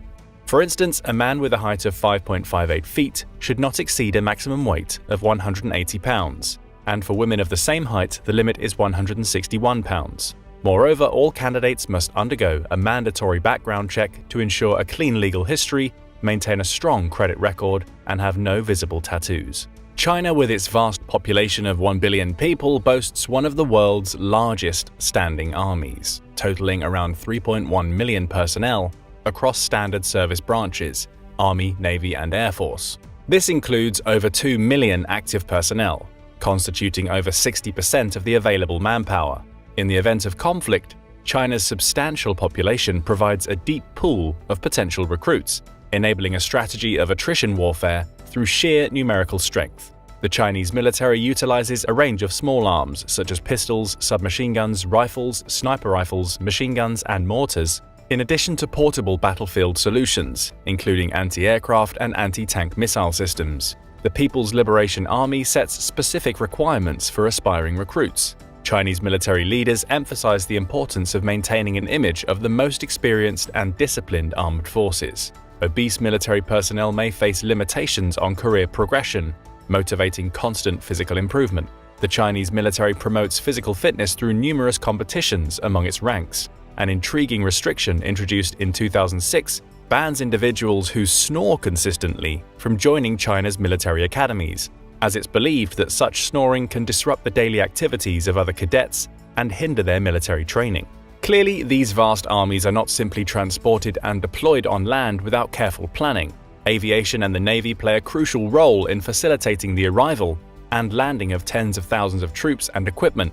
Therefore, let's examine the critical component for such operations, the naval fleets. The US Navy's carrier fleet sets it apart significantly from its regional rivals. At the forefront are 10 nuclear-powered carriers from the Nimitz class, which, while rooted in Cold War concepts and technologies, have led the service to invest heavily in the new Gerald R. Ford class, promising to enhance US naval capabilities. Currently, only one of these supercarriers is in active service. Additionally, the carrier force is supplemented by straight-deck amphibious assault ships, primarily designed for rotorcraft operations, but also capable of supporting fixed-wing strike aircraft like the AV-8B and advanced F-35 VTOL aircraft. The attack submarine fleet consists of all nuclear submarines, including remnants of the Cold War era like the Los Angeles, Ohio, and Seawolf classes, as well as the more modern Virginia-class boats, which are gradually replacing the older Los Angeles vessels. The guided missile cruiser fleet, also a product of the Cold War period,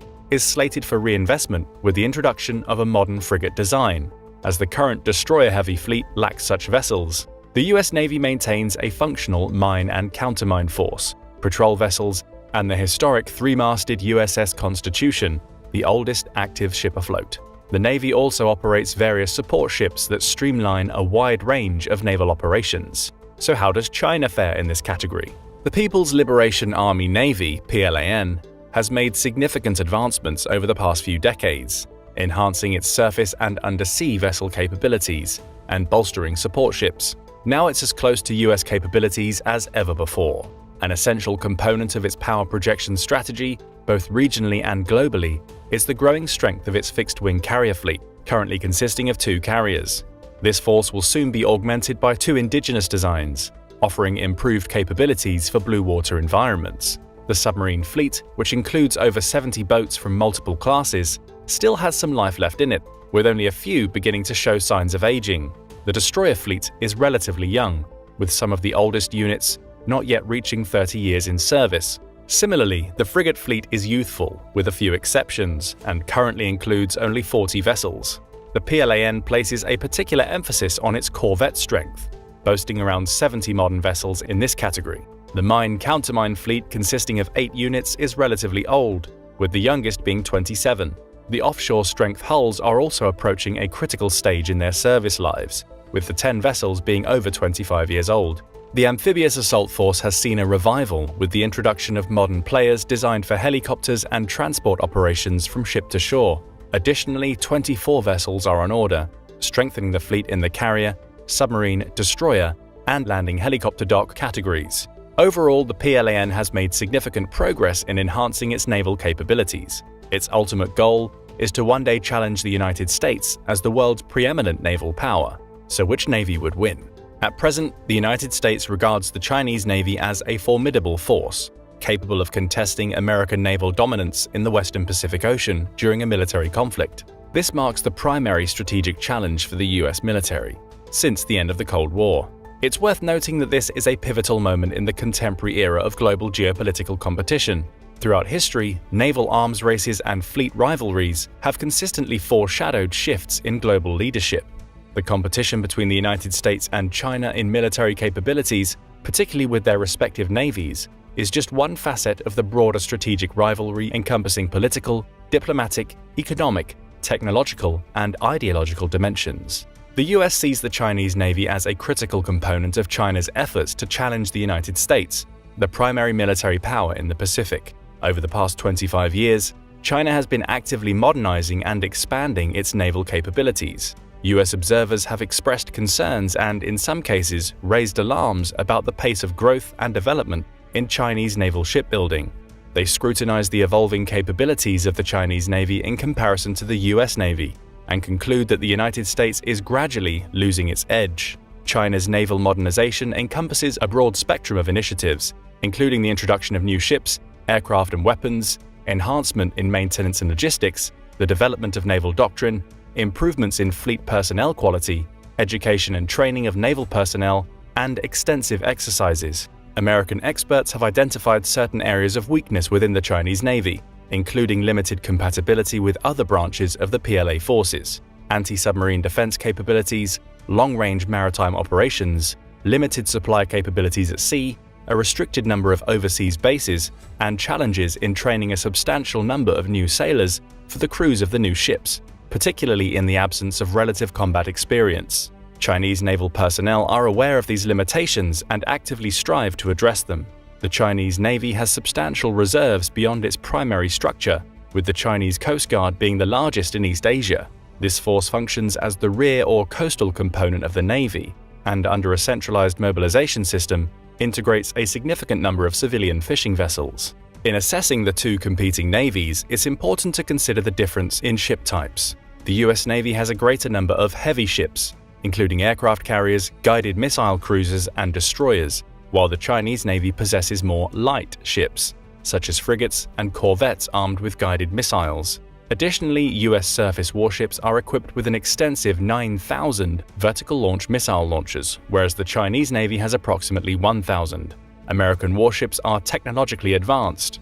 All US aircraft carriers are nuclear-powered, while the first 3 Chinese aircraft carriers utilize conventional propulsion. All American submarines are nuclear-powered, while most Chinese submarines use diesel propulsion. The majority of Chinese submarines are best suited for coastal operations rather than extended ocean voyages. Anti-ship ballistic missiles are a key asset in China's naval capabilities in a potential conflict with the US. The Chinese missile forces are armed with 2 types of medium-range anti-ship ballistic missiles: the DF-21D, with a range exceeding 932 miles, and the DF-26, with a maximum range of approximately 2,485 miles. Both systems are deployed on specialized mobile launchers. Moving on, which one of these countries has the upper hand when it comes to strategic positioning? In a hypothetical scenario where the United States attempts to conquer China independently, geographical factors come to the forefront as crucial determinants of the conflict's outcome. The longer the duration of the war, the more apparent China's geographical advantages become.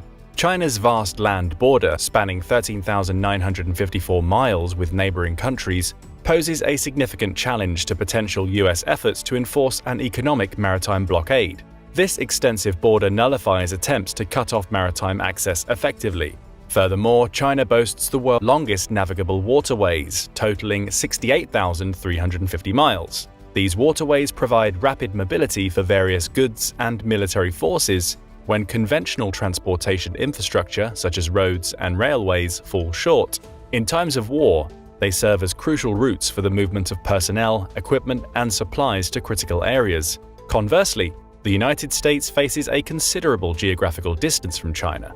It's like half of the world. That would stretch its supply chains significantly, seriously impacting the dynamics of the conflict. Nonetheless, one favorable factor for a potential invasion is China's lengthy coastline, extending over 9,000 miles. A lengthy coastline necessitates a substantial commitment to homeland defense, as it provides open access to deep water sources. Many nations have, therefore, developed specialized coastal patrol craft and amphibious assault forces to mitigate concentrated sea-based attacks. A lengthy coastline requires dedicated defenses, which could potentially offer the US an advantage in terms of operational flexibility. Additionally, the concentration of most of China's human and material resources near the coastline could be advantageous for the US during the initial phases of an invasion. Thus, at the beginning of the war, the geography of China will be its disadvantage, which will eventually become a tangible advantage in the event of protracted attempts to conquer it. To comprehensively analyze this scenario, it's essential to delve deeper into the economic aspects as well. The United States, once the world's largest trading nation and a primary bilateral creditor, has seen a shift in global dynamics. Presently, nearly 100 nations consider China their foremost trading partner, while the United States maintains such a relationship with only 57 countries. China's influence has grown over the past decade, marked by a substantial commitment of $1 trillion to infrastructure projects through its Belt and Road Initiative. Whereas US aid contributions have diminished, the United States wields remarkable financial clout through its extensive transnational financial institutions and the global prominence of the US dollar. The majority of foreign exchange reserves are held in dollars, with only a small portion denominated in yuan. The US remains a frontrunner in the development of pivotal technologies, including bio, nano, and information technologies, that will be pivotal in this century's economic growth, although China has been making substantial efforts to establish formidable competition. Furthermore, the United States enjoys an advantageous position in terms of energy resources. Over the past decade, the shale revolution has transformed China into a net energy exporter, while China's reliance on energy imports has increased. Maintaining access to global resources during a conflict would be a significant advantage for the US, while China may require time to diversify its supply sources. Nevertheless, relying excessively on allies during a prolonged war could be a risky proposition. The cost of materials in the US National Defense Reserve has significantly decreased since 1952 by over 95%. In contrast, China's strategic reserves hold a considerably larger quantity of critical mineral resources. For example, China's strategic stockpiles contain approximately 7,000 metric tons of cobalt, whereas the US National Defense Reserves holds just over 300 metric tons, down significantly from more than 24,000 in 1990. This may lead to an underestimation of the critical mineral reserves required for stockpiling, considering the potential duration of a US-China conflict. In the context of a short and intense war, the emphasis would likely be on replenishing ammunition, as constructing and deploying new platforms would be impractical before hostilities began. The ability to replenish resources, as demonstrated in the Russian-Ukraine conflict, holds substantial importance in such scenarios. One significant resource deficiency in China pertains to semiconductors, as the majority of these critical components are either imported or manufactured by foreign suppliers. Semiconductors, often referred to as the oil of the 21st century, serve as the foundational technology in a wide range of devices, including smartphones, satellites, and anti-missile defense systems. The intricate process of advanced chip manufacturing is among the most complex in the manufacturing industry, involving over 1,000 production stages and lasting 3 to 4 months. That's a long time for a war between such influential states. For Chinese economists, achieving semiconductor self-sufficiency is of paramount importance. China has established substantial investments in the semiconductor industry. However, it lags behind Taiwan by approximately a decade in several crucial areas. China's overarching goal is to establish what is known as a closed loop, where domestic companies would oversee every aspect of the sector, including raw materials, engineering, chip design, manufacturing, and assembly. Conversely, the United States maintains dominance in the semiconductor sector, primarily due to its leadership in research, development, and design. How clever they are. The US has largely outsourced the production of advanced chips, primarily to Taiwan. Over time, the US share of global semiconductor production has decreased significantly, from 37% in 1990 to approximately 12%. In the event of a conflict between the United States and China, Taiwan's specialization in chip manufacturing would exacerbate global challenges. If China refrains from attacking Taiwan, the United States would have a significant advantage by maintaining Taiwan as a crucial ally. If China attacks, it will be another impetus to the world financial crisis that will arise due to the war. It's also important to understand that the US and China are each other's largest trading partners. A war between them would have a huge impact on the economies of both countries and the world. Now it's time to analyze the last important factor in the war: potential allies. Here's another consideration to keep in mind when contemplating a conflict. Who are your allies? Given the current global landscape, the United States faces a challenge in concentrating all its efforts solely on China. Various hotspots around the world and unresolved conflicts necessitate US presence and influence. Resources are also allocated to support the defense capabilities of countries such as Ukraine, NATO member states, Israel, Japan, Taiwan, and others. However, it remains uncertain whether these nations would be inclined to directly engage in a conflict with China and provide military support unless they were directly threatened. Can the US really trust their allies? In contrast, China holds an advantage over its potential adversaries, as many of the US's opponents possess substantial military forces, weaponry, and access to natural resources. A protracted conflict could unpredictably escalate tensions worldwide, draining the resources of the United States and its allies, and potentially expanding into a broader and more extensive conflict.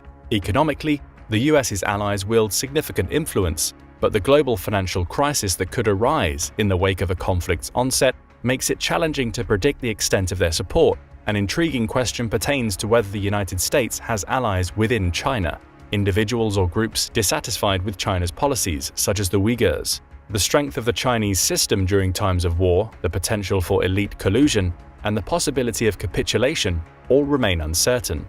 It's also difficult to anticipate the feasibility and consequences of political assassinations of leaders in both the USA and China, and how such events would alter the course of the conflict. Conversely, democratic institutions in the United States have consistently demonstrated resilience. Simultaneously, strong pacifist and isolationist movements within the US can exert pressure on the government to seek an earlier end to the conflict.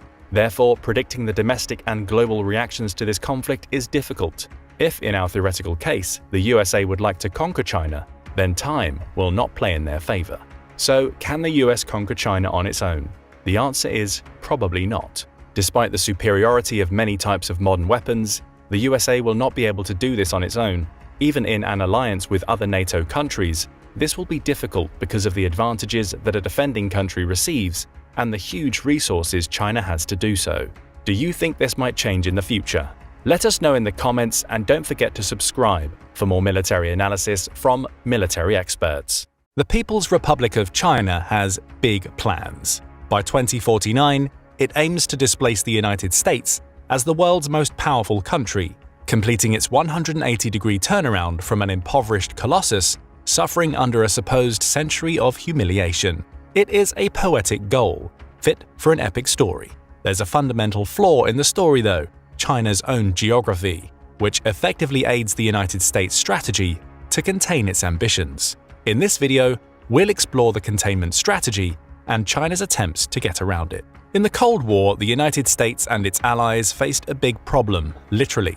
This was the European plain, which begins at the Bay of Biscay in France and extends for thousands of miles all the way to the Ural Mountains. The further east you go, the broader the plain gets, with the Soviet Union and its Warsaw Pact allies extending from the Urals all the way to central Germany. The United States and NATO's were outnumbered and forced onto a narrow front. There, the communist powers could concentrate all of their forces in an offensive drive to the west. For Washington, this geostrategic disadvantage meant that the only seemingly feasible means of containing communism in Europe was through nuclear deterrence. It was not the case in Asia. When the Chinese Communist Party took power in 1949, the United States came up with its island chain strategy to keep the People's Republic and its Soviet ally bottled up in the Eurasian landmass. The strategy, formalized in 1951, was largely the brainchild of John Foster Dulles, then an advisor to President Truman and later Secretary of State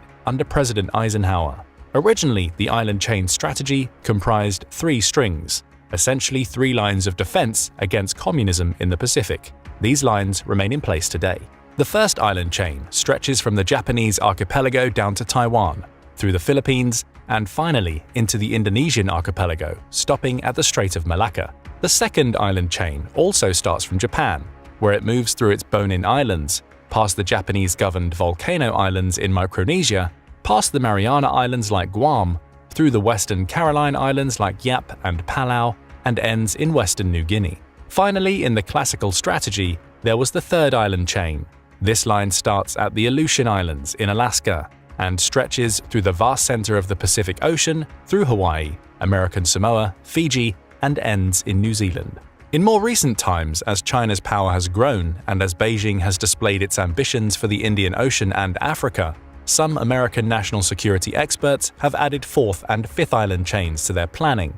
The 4th island chain moves southward from Pakistan through the Laskadweep Islands and the Maldives westward of the Sri Lankan port of Hambantota, which is controlled by China through its Belt and Road Initiative (BRI), and the important US-UK military base of Diego Garcia. The 5th island chain, meanwhile, starts with the United States Camp Lemonnier base in Djibouti on the Gulf of Aden and hugs the African coastline.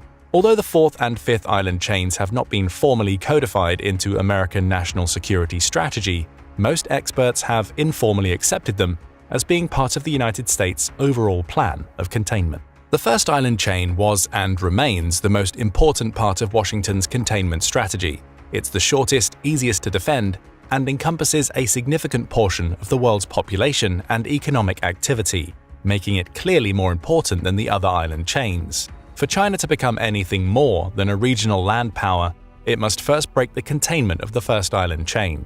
Unfortunately for Beijing, this presents numerous challenges. China is a nation that heavily depends on food and energy imports, much of which goes through the South China Sea's shipping lanes, which are contained within the first island chain.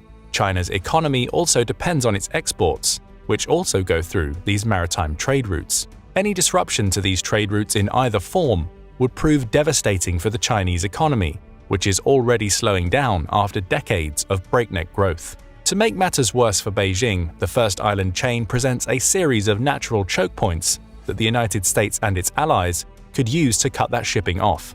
These include the Straits of Malacca, Luzon, and Miyako. For China, being able to get around these choke points is an item of top priority. It has approached the problem from 2 directions. First, it's invested a large portion of the wealth of its economic rise into a hefty military buildup, especially its naval and air forces. China now has the world's largest navy by sheer number of vessels, although not by tonnage, and this marks a key disadvantage. Despite its numbers, China's People's Liberation Army Navy, PLAN, is still not capable of surviving a direct confrontation with the United States Navy. However, Beijing understands its military disadvantage and has adapted to the situation with a strategy of anti-access area denial, A2AD.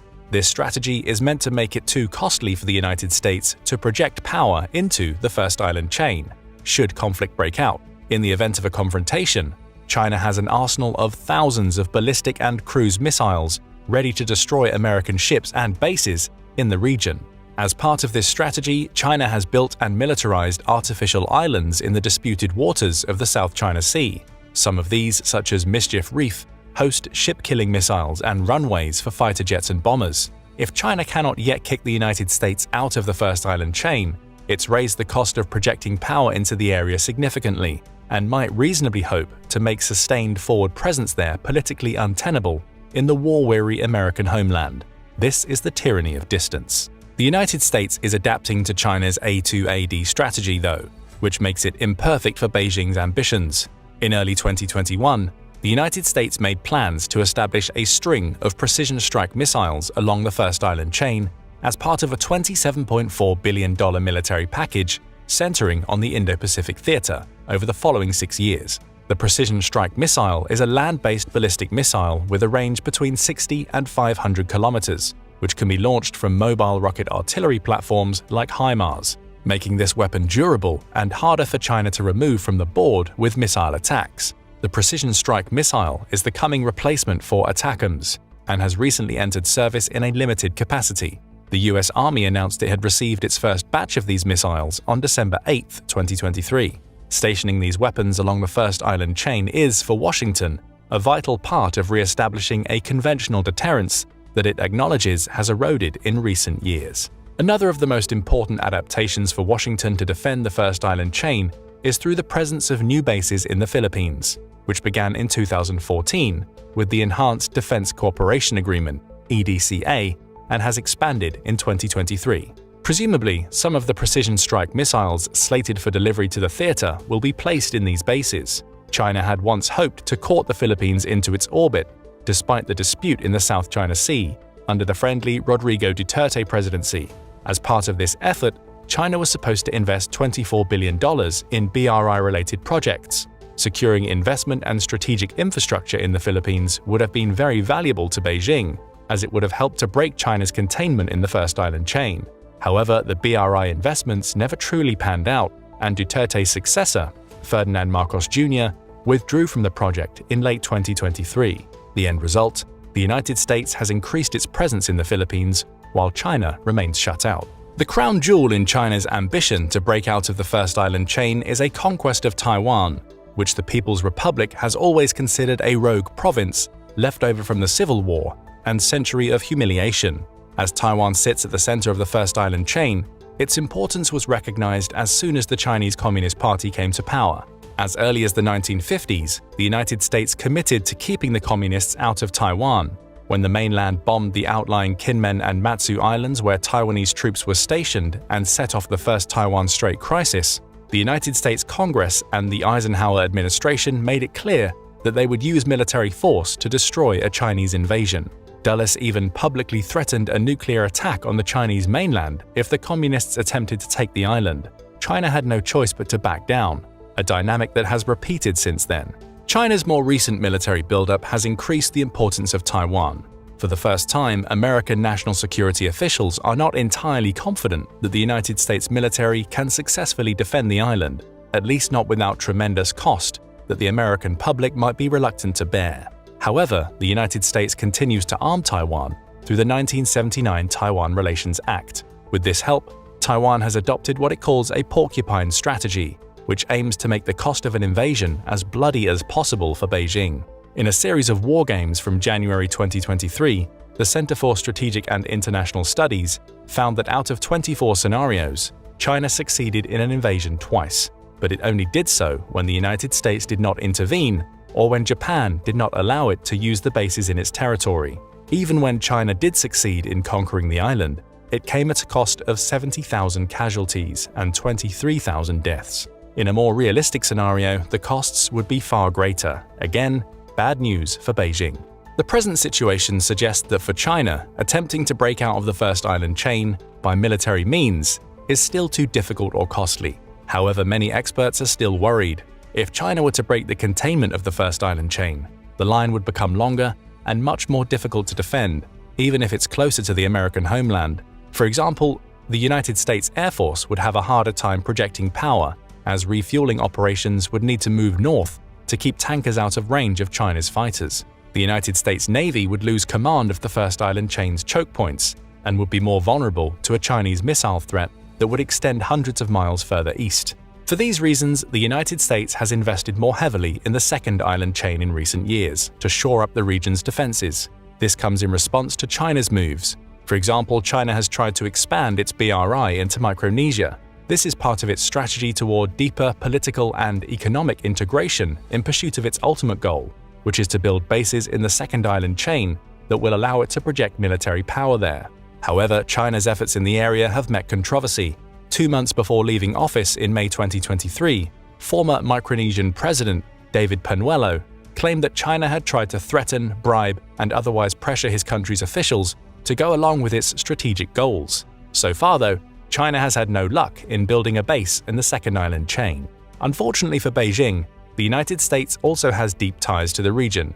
It already has unlimited military access rights to Micronesia and the Marshall Islands. These rights are part of a pact between Washington and the Freely Associated States (FAS) of Micronesia, the Marshall Islands, and Palau. This military access is expanding its infrastructure too, to make it more robust. In the summer of 2021, the United States and Micronesia agreed to build a new base there to allow a more permanent American military presence. So far, because of its territory in the area and the deep ties between Washington and the FAS, the United States has largely kept China at bay in the second island chain, and it's being assisted by Japan, Australia, New Zealand, and Taiwan in doing so.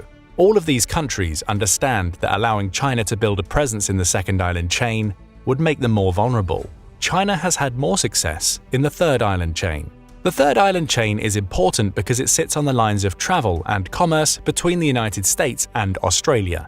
In World War II, the Japanese Empire attempted to disrupt this line. In the 21st century, China has increased its investments in the area, potentially hoping to do the same thing the Japanese tried to do. As part of this effort, China has increased its ties with the Solomon Islands and Kiribati. In the Solomons, China has taken advantage of increasing estrangement between that country and Australia. When the anti-Australia Manasseh Sogavare returned to power as Prime Minister in 2019, Beijing seized on the opportunity. The Solomons withdrew its recognition of Taiwan that year and signed a memorandum of understanding that permits China to deploy its police forces to deal with internal unrest. The MOU also allows for some Chinese military presence. Although it does not permit the creation of a base, it allows for some rotational basing of Chinese military personnel. The expansion of China's security presence in the Solomon Islands is a direct threat to Australia, and it worries that country and its allies. Kiribati has also seen an increased Chinese presence. It too ended its recognition of Taiwan in favor of the mainland in 2019.